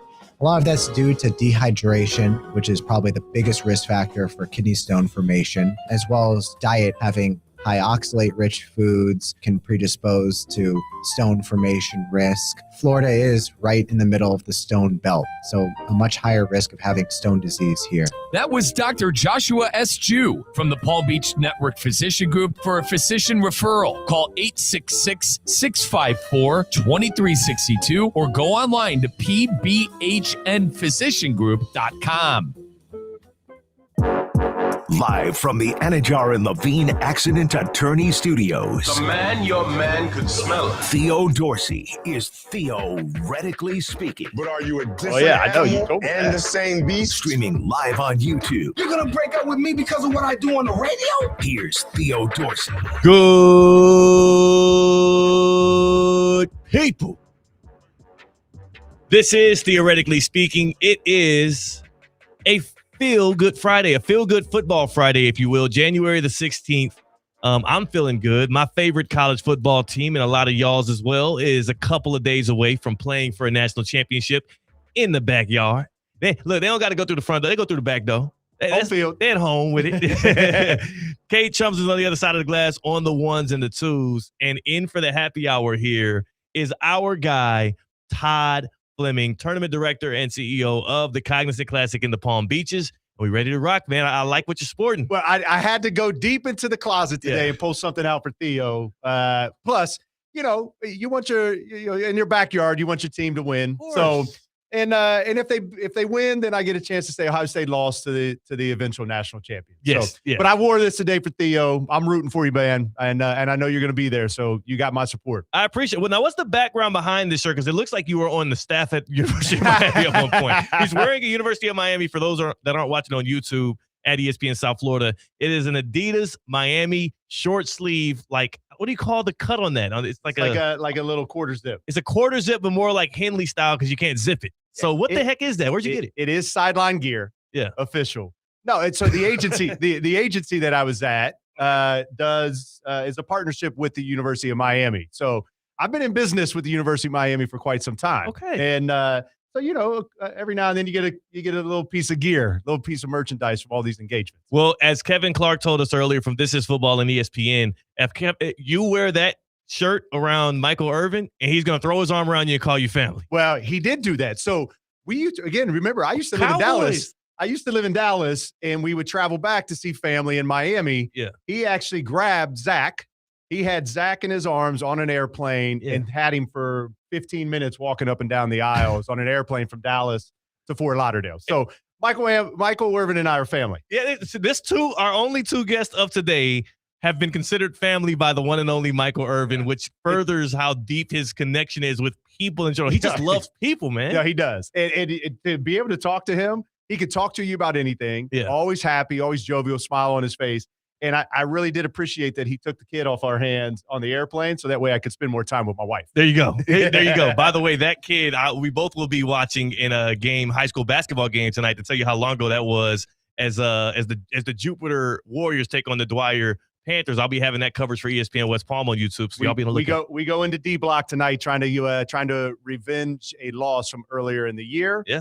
One of your only couple of losses, right? 2 losses. Yeah. 2 losses by a combined 6 points. So JD De Pasquale's got the boys moving, and hopefully tonight we can go perform and get a road win. Looking forward to that. Todd Fleming again in with us here. One thing that the good people here in West Palm Beach and in the surrounding area should be looking forward to, not tonight, but tomorrow night, this weekend, is the Party in City Place. College football fans, tap in right now and get ready because the ESPN Radio College Football Campus Tour is rolling in the City Place. Just a walk from where I sit right here today in Evan Cohen's studio, right before they head down to Miami for the big game. Join us tomorrow night from 4 to 8 as ESPN Radio shows pack the place. You can even try your shot at the Surf Pro Rapid Response Reflex game. You can enter to win some awesome giveaways. You might even walk away with a free Monster Energy drink. We'll see. Bring your friends, rep your school, take over as we be a part of the action in City Place, and join us for some nonstop college football fun. Myself and Colin Russo are going to do a live show from 5 to 7. That is where I will reiterate my prediction for the CFB National Championship. Oh, okay. I have not given a score yet. Okay. I will give a score on Monday. It's a slow roll. You know, you got to slow roll the prediction. Yeah. Well, we got a lot of time on Monday to get geared up for the game too. So you need to build the anticipation. That's what I need to do. So today I gave my not a prediction, but more of a promise. This is what is going to happen in the game, and I believe number 10, the freshman that should be a senior in high school, Malachi Tony, is going to score not 1 but 2 touchdowns in this game. Ooh, yeah. I think he's going to need to. Yeah. Right. So I like where you're headed with that. I think he's going to need to. He's going to need the ball in his hands in some creative ways. And I think if he gets 2, then this is certainly going to keep them in the game. Yeah, and that's the thing is, it's a national title game, and we've seen time and time again for Shannon Dawson, offensive coordinator for the Canes, when things get into a crunch, when they get into the red zone, when they need a big play, they go to Malachi Tony often, or at least they look to go to him, and we've seen him be bracketed all playoff long. I believe this is the game in which he gets the ball in his hands. That play he made against Ole Miss, where he scampered away, the contact balance to finish that run. 99% of guys in college football get tackled there. Yeah. Not Malachi Tony. No. I think he has a couple of those. And don't forget, against your Ohio State Buckeyes, that punt return where he gets clipped up at the end. But I like you're right, but I think it's all going to get set up. The big uglies on both sides in the trenches are going to have to control that line. Yeah. And I think if Miami can do that, particularly on the offensive side, if they can run the ball, which they've shown throughout these playoffs that they can do, if they can get out of the gates early and control the line and run the ball, then I think you're going to see number 10 with the ball often in big moments where he's in space by himself. But it's going to come down to them having to control the line. And Mark Fletcher, like you said, running the ball, he's been averaging 130-plus rushing yards per game. The line has been opening up holes for him left and right. He is, more than anybody, is like one of the wild cards of this game, because if he can get the ball rolling, if he could break some tackles and get into the second level, like we could be talking about, similar to what they did against Ole Miss. Yes. Time of possession, controlling the clock. Like, you're nailing it. It's right there. Yeah. It's right there. I think it's going to boil down to that. Can they run the ball? But I think there's going to be certain types of plays in the run game. I'm going to go back to the Texas A&M game where the line, that extra push where his feet kept moving and then the linemen come and push. So our variation of the tush push, right, at the end of the play. But I think if Miami can do that, control the line, control the clock, and he gets 100 to 150 like he's been getting, if he can get it on Indiana, then I think this game's going to come down to it, and it's going to be who has the ball up by some type of score in the fourth quarter, and can they just choke the game off? Yeah, and both teams are able to do it because Indiana has some of the same strengths as Miami. And I think we're going to need to create a turn. We have to not turn the ball over, but we have to at least a fumble, strip sack, interception, and it's going to have to come in the second half. If Miami can do that, because he hasn't done that in quite some time. Oh, yeah. So Mendoza's pretty safe with the ball, and his feet have kept him in it. But if he takes a hit, loses the ball, if he gets pressure, if Bain can get in there and get pressure, we get hands on the ball in the secondary. I think that may be the key to the game in the second half. That is, and the difference between Fernando Mendoza and Trinidad Chambliss is you can take Mendoza down. You can't get your hands on Chambliss to do this too quick. So as good as Mendoza has been, he can be taken down, and we'll see if Bain and Mesidor can get the pressure on him. Another thing to compound off of that is Indiana has not lost the turnover battle at all this year. At all. So that's, to me, if you win the turnover battle, if you're Miami, for sure you feel good. You're going to feel good. Yeah. You're at least going to be in the game in the fourth quarter with the ball to have a chance to win it or put it away. Speaking of putting it away, we got to cut one away. You know what time it is. Whenever Todd Fleming pulls up on a Friday, we play a little game of Who Missed the Cut. Today's rendition of Who Missed the Cut turns our focus away from college football into the pro game. We are in the divisional round of the NFL. I always say the divisional round is my favorite weekend of NFL action. For the first time in a long time, the Chiefs ain't in it, but that's... Are you having fun?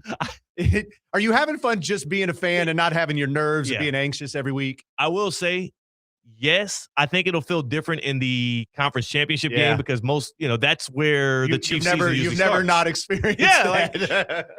This is where the season starts. It'll feel weird.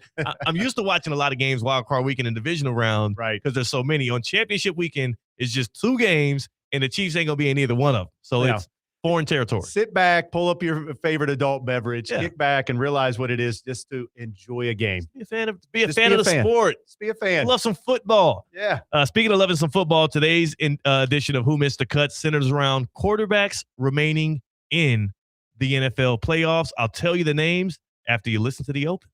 Oh, my goodness. This is not good. It's beyond hard to watch. 4 will enter. 3 will survive. It's time for Who Missed the Cut, presented by the Cognizant Classic in the Palm Beaches.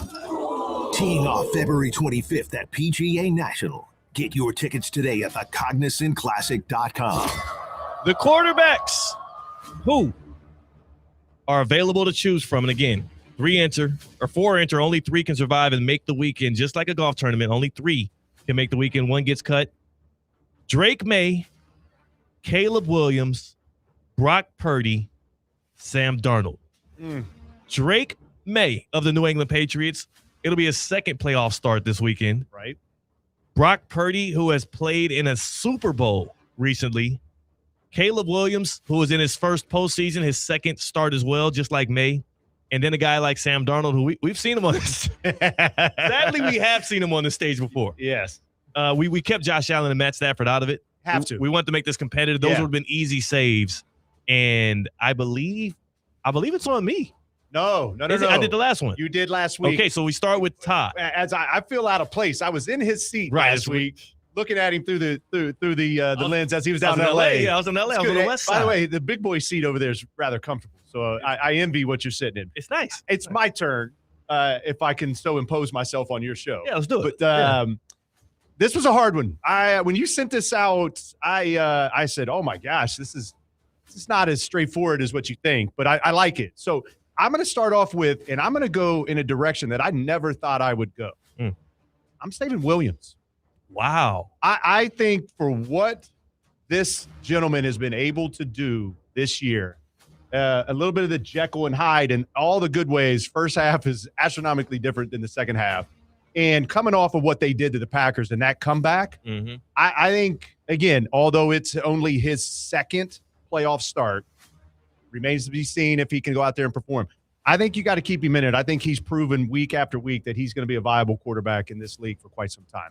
I'm going Caleb Williams. Caleb Williams makes it to the weekend. Caleb Williams, under the tutelage of Ben Johnson, and with the offensive weapons he has in Chicago, has looked really good. He didn't clear 4,000 yards passing. Okay. Which doesn't matter. Look at that record. Yeah, look at the record. 11 wins, and you're a win away from the conference championship game. All you got to do. Plus, I want him to be Rams. successful because I want to see that Ben Johnson locker room speech after this game. Good, better, best. You know what I'm saying? I love it. Kate Chumsland, who is in for CCAT, the way this works is now that he's saved Caleb Williams, you get to save one of the 3 between Drake May, Sam Darnold, and Brock Purdy. That's phenomenal stuff. By the way, 2 thumbs up, 10 stars, whatever positive thing. I would have taken Caleb Williams first off this board anyways, I'm too. liking so it. I'm liking we're I'm off to liking a the great synergies start. here We're already. off to a great start. The second keep for who missed the cut. Quarterbacks left, Drake May, Brock Purdy, Sam Darnold. I'm saving Brock Purdy. Whoa. Okay. I'm saving the guy who's had the most experience at this level. I'm saving the guy who has his ceiling's not as high, but I believe his floor is not as low as the rest of these guys. I think if I need someone to keep the ball safe, I know he didn't do that last week, but historically, Brock knows how to keep the ball safe. He is extremely accurate, especially middle of the field. Kyle Shanahan loves that stuff. And this year, I believe he's broken out to where he has had to come back in the season. Yeah. San Francisco is known for either throwing away the season or dominating the season. This was a season that started rough. All these injuries that they have had to deal with. The joke right now is that they sacrifice a player in order to keep Christian McCaffrey. That's kind of how the San Francisco 49ers roll. Brock Purdy's had to overcome all of that, and I think he's done it with flying colors. Was 1 game away from the number 1 seed. He's back at it in the divisional round. I trust him more than these other 2 guys on the list. Oh, man. Y'all are making it tough. I was hoping I would have Purdy left, and I would just went with Purdy. And I actually think that he was probably the most safe out of this. I love your analogy about where he's at. The other reason why I like it is I like his outlet of weapons. Yeah. Namely McCaffrey. And I like the fact that the offensive line has been playing pretty good for them. So I like the fact that he's got a security blanket in McCaffrey that you could consistently dump the ball off to, whether he's having an up or down kind of performance. You can dump it off to McCaffrey. I like the pick. So just to reset everybody here, who missed the cut? Quarterbacks in the NFL playoffs. Caleb Williams has been saved. Brock Purdy has been saved. So now it's down to Drake May of the Patriots and Sam Darnold of the Seahawks, both who have only played in one playoff game. But technically, I would count what Sam Darnold did in Week 18 as also kind of like a play. It's like a play-ish game. Yeah, and that was bad. That was bad. Well, and then you can go back to last year. Yeah, which those coming down the stretch were playoff games leading into the debacle. It was. He lost a lot of money in those 2 games alone. Sam Darnold lost a lot of money on that next deal, because imagine a world in which he wins the 1 seed and a world in which his first playoff game is in the divisional round. Bank account looks a lot nicer. He probably making $50 million this year. Yeah. They were Mike Tannenbaum came on, theoretically speaking, that year in the middle of the season and said Sam Darnold is positioning himself to be a $50 million quarterback, and he fell much shorter of that. But then he went to the Seahawks and won 14 games again. That was going to be my counter. My counter is he's showing the maturity of somebody that went through that, had to hear all of this for the entirety of his career. It's been a disappointment to most, right? Yeah. Even though the last couple of years regular season has been great, has he learned from it? Are we seeing something new? And are we going to see something new this weekend where he actually uses his weapons the right way, takes care of the ball, and does he pull it off? He's the most mature out of all of them, at least experience-wise. He's the most mature. This time of year, I value experience over many things. That is why I still have confidence in Carson Beck to be able to get it done for the Canes on Monday night, and that is why I also have confidence in Sam Darnold to make enough plays for the Seahawks to get a win in the divisional round here against, and this is key, a 49ers team that does not have the vicious pass rush. Not yet. Right? Like, not right now. They're hurt. Well, if they get through, we were talking about it out here before coming on air. If they get past this, they get Fred Warner back next week. Right. Well, that's going to help the overall defense. But that's next week. Yeah. They got to get there. They have to get there. And here's the thing I will say about Darnold. Another thing that people don't give him credit for from last year with the Vikings. His fall off mirrored the time in which that Vikings offensive line fell apart due to injury. Yeah. So your offensive line falls apart. You go up against these vicious pass rushes, and of course he's pressured now, and he's hurrying on throws, and he's seeing ghosts again. Like, of course that happens. He didn't have what he had before. The Seahawks are still in order right now. Yeah. They still got last I checked, your boy from Ohio State, he's still running routes. Yeah, he's Jackson still running routes. He's still out quite there. well. Quite well. Yeah. I think the 49ers don't have enough to stop the Seahawks offense. I think that Sam Darnold actually gets a win this weekend. And on the other side, Drake May, I don't think it's you nailed it. I actually think Drake May is the future of football, right? Yeah. I mean, and particularly in that uniform with that logo, with the pedigree that's there, he'll never amount to, quite to be Brady. Yes, but he's going to be successful. I actually think you nailed it. It's the fact that Sam Darnold gets to go against a defense that's hurt. Yeah. And has shown that they're going to give up points. So I can get behind that, although I think Drake May is a better quarterback and is going to have a much more successful Todd, that's the question. What? The question is, which quarterback are you taking out of this list? Yeah. Why are we talking about the opponents? Well, I'm talking about the opponents. Why are we talking about the opponents? That's not the question. No, we're not talking about the playoffs. We're not talking about the bracket. We're talking about 4 quarterbacks. Yes. And so you just said Drake May was better, and you just said Drake May is better. I said he's going to be better. He has a better future. He has a higher ceiling. Right now, today, Sam Darnold has proven more in his career than Drake May has. Which is the first time you've actually given an argument for this debate. What do you mean? Because you've talked about the San Francisco 49ers for the last 8 minutes, well, which has a debate. I brought that up. Nothing to do with the 49ers. But, Kate, the reason being, guess who he gets to play this weekend? Has no reasoning with this debate. It does. You can only judge quarterbacks based off of the teams that they play. Is he going to play teams against air? Teams that they've played, not teams that they are playing. Make up hypotheticals? Okay. Todd, this is the first time I've been on Who Missed the Cut, right? Yeah. First time, yeah. So Theo and I sat in this room on the other side of the glass to talk about who was going to be and who missed the cut. Okay. His initial idea was Matthew Stafford and Josh Allen in this debate. They got to be X'd out. Which was my idea to take them out. And I also asked Theo, I said, what are we basing this off of? He said, that doesn't matter. You're supposed to debate it in the moment. Yeah, exactly. That's what we're doing. So now you want to put in criteria for a debate that's purposely not supposed to have any criteria in it. I brought the criteria into it. So I'm the one to start talking about the defense and the 49ers. It's open-ended, though. Yeah. It is open. But you're right. You brought up some criteria. Everybody's welcome to bring in their own criteria. What would you like the criteria to judge these two guys off of be then? Their history of playing in the biggest moments, which right now, Sam Darnold. Well, what did Drake May do against the Chargers? We haven't seen Drake May yet. Drake not a big moment. is actually this weekend. Yeah, this is going to be his first test. We haven't seen Drake May in the biggest moments. I'd say Drake May has the better win this season with beating the Buffalo Bills on a Sunday night football game when he was not supposed to. Maybe. This team is 14-3, which is also with the Seattle Seahawks. Yeah, and I've seen Sam Darnold, who has thrown 3 picks in his last 3 games, who has not topped more than a QBR of 39 in his last 3 games. Yes. And he's playing against the San Francisco defense, which he only scored 13 points against, and San Francisco gave him the ball a few times. Yeah.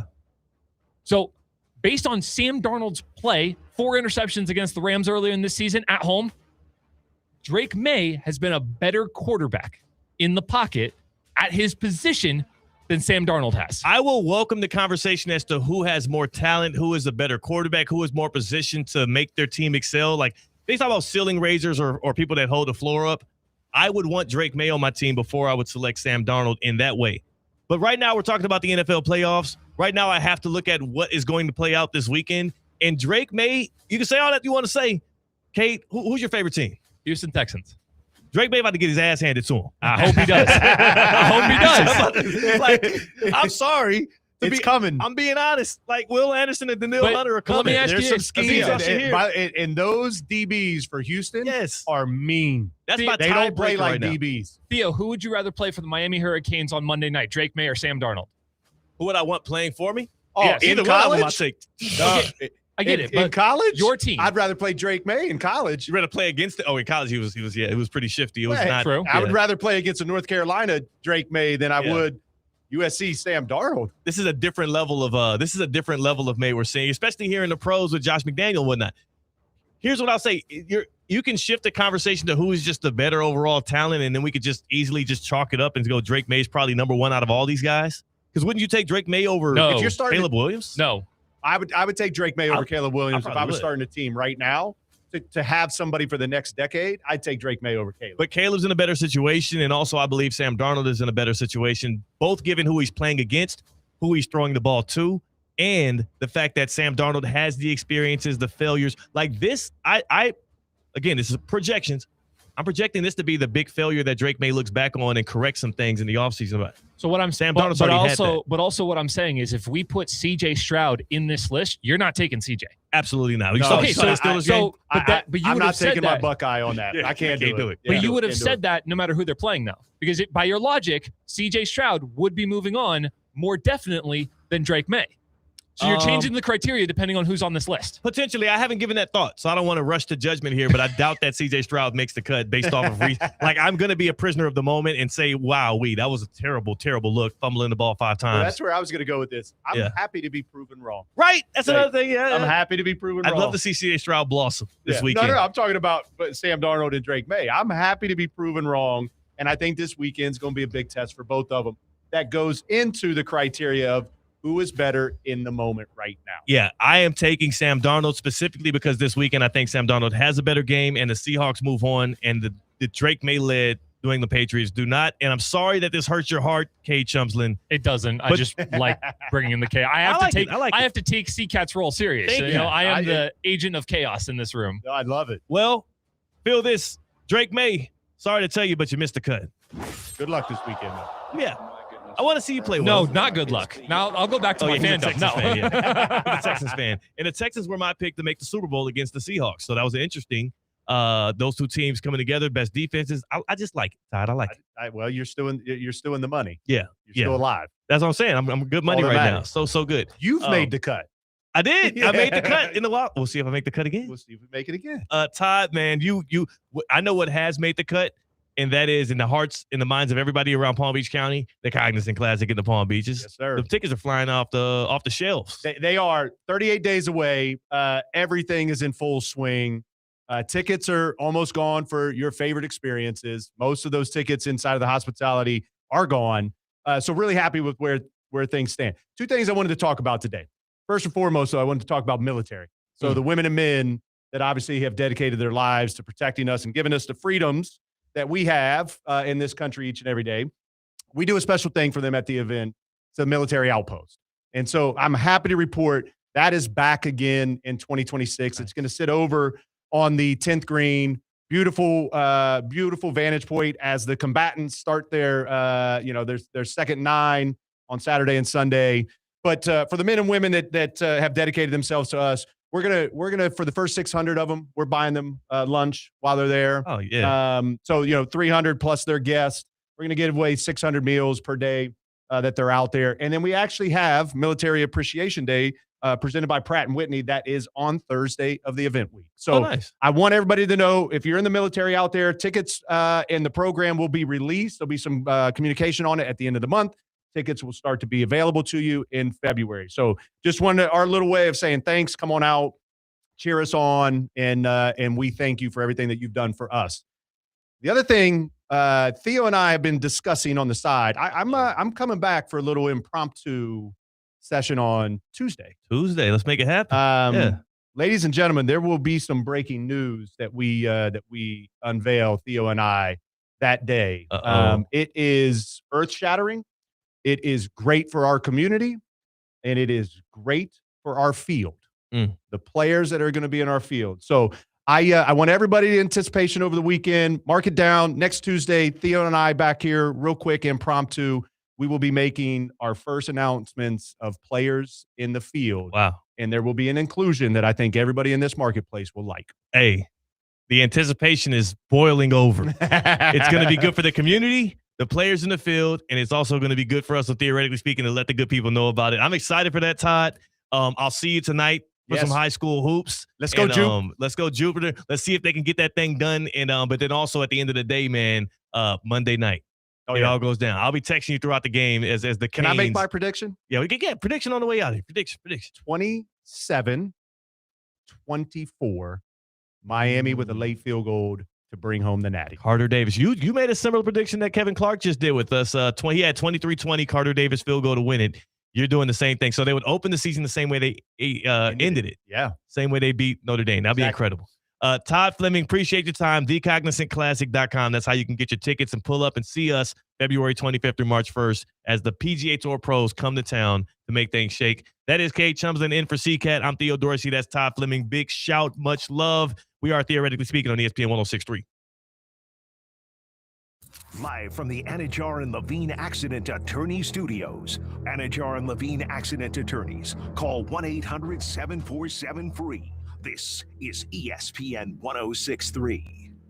Banyan Printing, your trusted partner for all your printing and signage needs. With 48 years of local service, over 1,000 customers choose Banyan for fast turnaround, free delivery, consistent results, and market-leading customer service. Banyan's all-in-one solution saves businesses time and resources. From business cards and brochures to direct mail services and signage, they eliminate the hassle of multiple vendors. If you're unsure you're getting the best service or value, visit banyanonline.com or call 561-586-6220. Kaiser University's flagship campus, the 100-acre residential campus at 2600 North Military Trail in West Palm Beach, extends Kaiser University's educational offerings to over 100 degrees within the heart of South Florida. Kaiser University also has an athletic program with 27 national championships, including their third championship in women's soccer. Visit KUCHawks.com for the latest on the championship athletic programs at Kaiser University. Whether it's a clutch touchdown pass, a game-winning dunk, or an impressive dash to the finish, we want to highlight the best performance of the week. The winning performance will receive $500 courtesy of Baptist Health Orthopedic Care. Catch the biggest moments and winners all season long on ESPN 106.3 and ESPN West Palm Play. Nominate them today by emailing highschool@espnwestpalm.com. Baptist Health Orthopedic Care. Welcome to being treated like a pro. For 48 straight years, Ford F-Series have been the best-selling trucks in America. We got here by engineering breakthrough technology, redefining Built Ford Tough, and never settling for second best.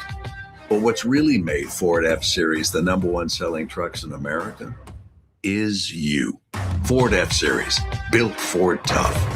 Based on 1977 to 2024 calendar year total sales. The PGA Tour is back in Palm Beach. The Cognizant Classic returns February 25th through March 1st to the Champion Course at PGA National Resort and Spa. Be here to watch PGA Tour players take on the Bear Trap, one of the toughest stretches in golf, while enjoying elevated fan activities around every corner.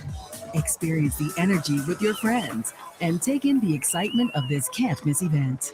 Tickets are on sale now at thecognizantclassic.com. At St. Lucie Battery and Tire, batteries came before tires. We've been selling and servicing all types of batteries for over 50 years. So when you need a battery for nearly anything, we have it, as well as the fast professional installation you need. We carry premium batteries for all your needs: automotive, commercial, marine, RV, and specialty. We also offer delivery and on-site installation, serving our customers quality products for over 50 years in the home of honest, reliable service. Go to slbt.com and book your next appointment. College football fans, it's time. The ESPN Radio College Football Campus Tour is rolling into City Place, West Palm Beach. Join us Saturday night, January 17th from 4 to 8 for live ESPN radio shows. We'll have awesome giveaways. You can try your shot at our Serve Pro Rapid Response Reflex game, a Robin Hood football toss, and maybe even grab a free Monster Energy drink. Bring your friends, rep your school, and be part of the action as ESPN Radio takes over City Place. Saturday, January 17th from 4 to 8 at City Place, West Palm Beach. When your team's best players have all been traded and the latest pick is overrated, just raise a glass with a friend or two and tell them more, tell them more, tell them more do. May your team be great and your picks be true, and if it falls apart, you'll know what to do. Just raise a glass with a fan or two and tell them more, tell them more, tell them more do. It's a crazy world, so what do? You tell them more, tell them more, tell them more do. Hey! Tullamore Dew Irish Whiskey, imported by William Grant & Sons, Inc. Want to accelerate your career as a manager or executive in the exciting industry of sports? Florida Atlantic University's MBA in Sport Management program is ranked #1 in Florida and 10th in the world. Students learn practical and applied skills from top faculty and experts who work in the industry. With a 94% placement rate for all grads, the full-time MBA program sets students up for success in the world of sports. Check out Florida Atlantic University's MBA in Sport Management program today by going to business.fau.edu. Business owners, are your employees driving you nuts? Is money tight? Or have you just poured your heart and soul into your business and now it's time to retire and just relax? At Transworld Business Advisors, they have buyers from all over the world ready to buy your business now. Call for a confidential conversation about your business's current value. 561-203-5121. That's 561-203-5121, or visit tworld.com today.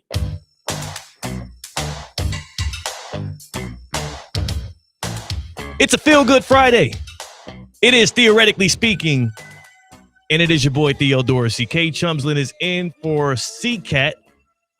Big shout Todd Fleming. Drop some nuggets, drop some knowledge on us. On the other side, big shot Kevin Clark.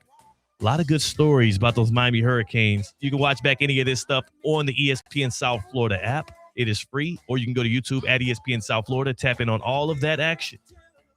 You also, if you want to vibe with the good people, can pull up on us in person tomorrow night.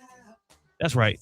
Tomorrow night in downtown West Palm Beach, City Place, ESPN's College Football Campus Tour is going to roll into City Place before they head on down to Miami for the big one. So join us tomorrow night, 4 to 8 p.m. It starts at 4, ends at 8. Myself and Colin Russo are going to be doing the show from 5 to 7. While you're there, you can not only listen to the vibrations of our voices as we spit some talk on sports and life and culture and fun. You can also try your shot at some Serve Pro Rapid Response Reflex game. We got some awesome giveaways to do. You'll even walk away with a Monster Energy drink if you're lucky. So bring your friends, rep your school, and be part of the action as ESPN Radio takes over downtown West Palm Beach and City Place. Join us for some nonstop college football fun. It's going to be a great time. Pull up on us. Bring some love. Bring some joy. I want to see some good people there. It's going to be a good time. And again, the Canes looking to cement themselves in college football history on Monday night, winning a national championship at the Cribbo, which would be an awesome thing to see. Well, before we move forward here on this show, I do want to reiterate, I will not be giving any official predictions until Monday. So tomorrow night, I'll give a little bit more of what I think is going to happen on Monday. And then on Monday, between 12 and 2:30, we'll be giving that official prediction of the national championship game. And again, shoot, it's going to be a huge week for Theoretically Speaking. We're going to have that on Monday. And then on Tuesday, we're going to have the big announcement from the Cognizant Classic. It's going to be a lot of great stuff coming. Wow. Yeah. Do I just rock out? Do I throw some guesses on the Cognizant Classic prediction here, Theo? No. Because I'm super curious. No. Don't throw any guesses. And I only say that because I may or may not know the answer, and I don't want my tail to give it away. Oh, okay. I don't know if I know the answer or not. But you're already you got a high inclination, is what you're saying. I know some people. Ah, you know what I'm saying? You know some people. I know some people. We all know people, and I have an inclination as to what this announcement could be about, and I don't want you to say the thing and then look at me, and then I'm like, well, I don't know. I just put you between a rock and a hard place there. I'm a terrible liar. I'm a terrible liar. So, So now I get it. This is why J-Mart whooped you at his own poker game the other night. That would make sense. I suck at lying. Got it. I am abysmal. I don't know why. I don't know why. Because you like the good people. We've already established this. Partially. I mean, also, I guess it's a skill you have to tune up and train. I mean, I can lie. I could be, you know what? I played this one game. It's a game called Assassin. Fun little game. It's like a murder mystery type game. You can play with your friends. You blindfold yourself. You have to guess who the killer is. All that. And I'm decent at that, but deception's not my thing. Gotcha. Sorry. You know what is my thing, though? Giving a little illusion into what's going to happen this NFL weekend. And we want to start all of this by providing here soon a Baptist Health injury report. Before we provide that injury report, I want to tell you about Baptist Health Orthopedic Care. Baptist Health Orthopedic Care. As we get ready to see what happens in the divisional round, I want to tell you all about the good people at Baptist Health that can get you right and get you going in case you're a little bit slow. Maybe you got a flat tire on the body. Maybe you're feeling some soreness, some joint pain. Well, I want to welcome you to pro-level orthopedic care at Baptist Health. From sports injuries to everyday aches, our expert team delivers the same advanced care that's trusted by the pros. So get back to the life and the activities you love. I want you to learn more at baptisthealth.net/ortho. Again, that's baptisthealth.net/ortho. And as always, you can join us on the Baptist Health hotline here to join the good people. 888-760-3776. That is the Baptist Health hotline. What up, Kate? We're good to hit that injury report whenever you are. Okay, bet. There is an announcement around the NFL in a big game that we've already talked about during Who Missed the Cut. It is time now for your Baptist Health Orthopedic Care injury report. My leg! I am not angry. I am in pain. My leg! Time now for an injury report. My head and torso! Wow, that's crazy. They hit me everywhere except my leg! Presented by Baptist Health Orthopedic Care. Go where the pros go. My leg! Jaden Higgins, step up. Christian Kirk, we're going to need a repeat game from you. The Houston Texans have announced they are without wide receiver Nico Collins. He has been ruled out of Sunday's game against the Patriots with a concussion. We will see how the Texans offense recovers. That is the number one receiver. They obviously did a lot of their work sometimes throughout this season and last season. He's been a guy that's in and out of the injury report over his career. They know how to work without him, but they're going to have to do so against a tough Patriots team on the road to advance to the conference championship game. That is your Baptist Health Orthopedic Care injury report. Kate Chumsley, you're a Texans fan. You have the court. Yeah, that's a tough look. That's a really tough look. You're talking about a guy who has been the ultimate savior when it comes to the passing game of this team. If anyone else is all covered, if CJ Stroud is not finding it, we usually are able to, CJ is usually able to find Nico for a great solid gain, and to not have that saving grace on there is really tough to hear. But I will say, last week, Monday night, CJ Stroud didn't have Nico Collins for the majority of that game. In fact, I don't believe the Texans had scored until he had gotten hurt and was taken out for the rest of the game. Christian Kirk, 8 catches, 144 yards, and a touchdown. That running game, outstanding. Offensive line, better than it had been all year. And so, while Nico, that's a tough look. I think there's enough players on this team against a Patriots team that's going to be in hell or high water with that Texans defense. Low scoring game, go for the under. Texans still have enough to get the job done. Yeah, I think the Texans win that game on the other side of the ball as well. So I think it matters, but it only will matter if this comes down to like a game-winning drive for the Texans, and I don't see it playing out that way. We have more, theoretically speaking, on the other side here in the happy hour. That is Kate Chums, and I am Theo Dorsey. On the other side, your coolest moment of the week brought to you by EDS Air Conditioning and Plumbing. We're live on ESPN 106.3. It's Theoretically Speaking. Live from the Anajar and Levine Accident Attorney Studios. Anajar and Levine Accident Attorneys. Call 1-800-747-FREE. This is ESPN 106.3. Hey, Steph Prince here, General Manager of ESPN West Palm, to tell you about a team that has meant a lot to me and this community for a long time.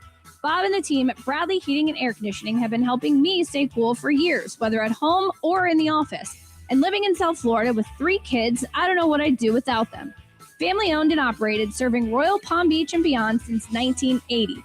Let the knowledgeable and trained team at Bradley help you with your residential and commercial needs, installation, repair, seasonal maintenance, upgrades of all makes and styles and models of HVAC equipment, and so much more.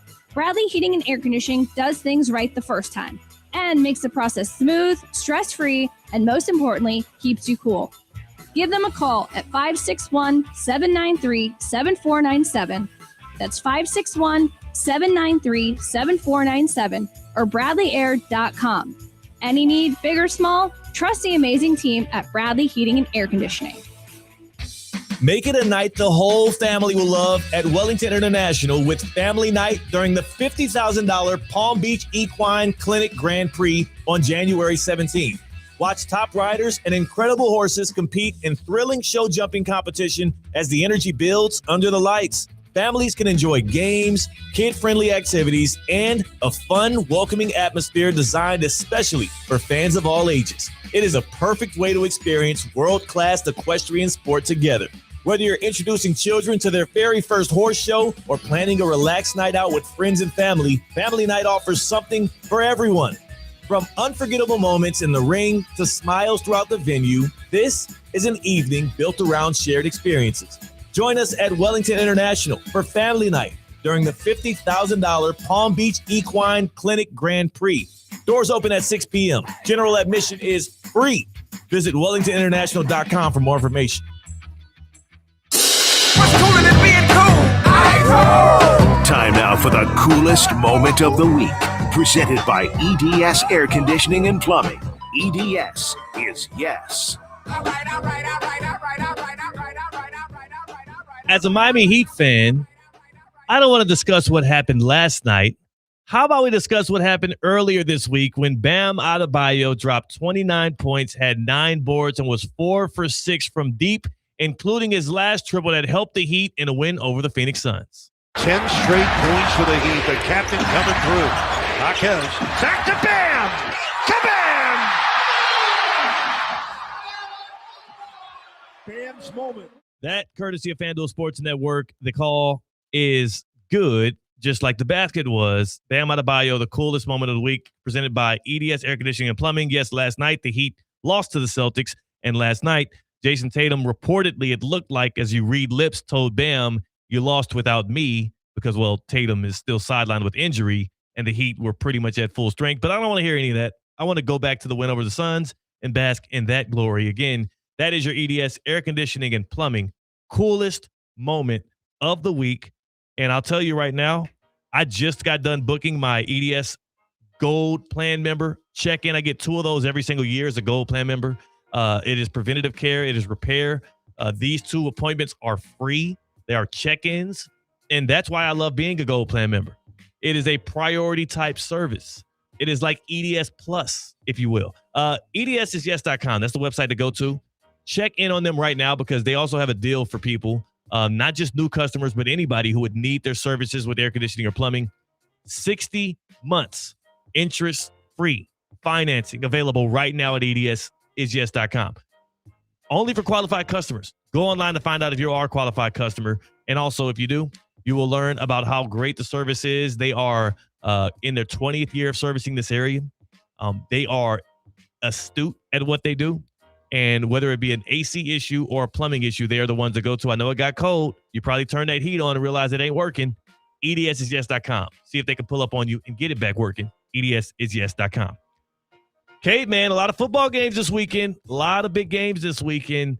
The one upset I'm going with is your Houston Texans getting a win over the New England Patriots. There's a lot of people, though, Cade, who might be thinking, oh, man, where am I going to watch all the games? Well, Duffy's Sports Grill. Duffy's Sports Grill. There's multiple games going on throughout the day. What better thing to do than to hole up at a Duffy's and pull up? Go to Duffy'sMVP.com.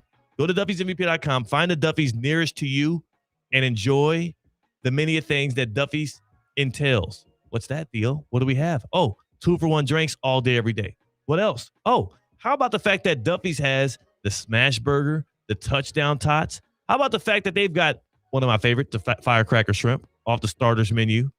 Duffy'sMVP.com. Start your rewards campaign today. Become an MVP. Sign up for free. Track your rewards. Duffy'sMVP.com. At Duffy's, our game is always on. Go in love, go in peace. Go enjoy. When your team's best players have all been traded and the latest pick is overrated, just raise a glass with a friend or two and tell them more, tell them more, tell them more.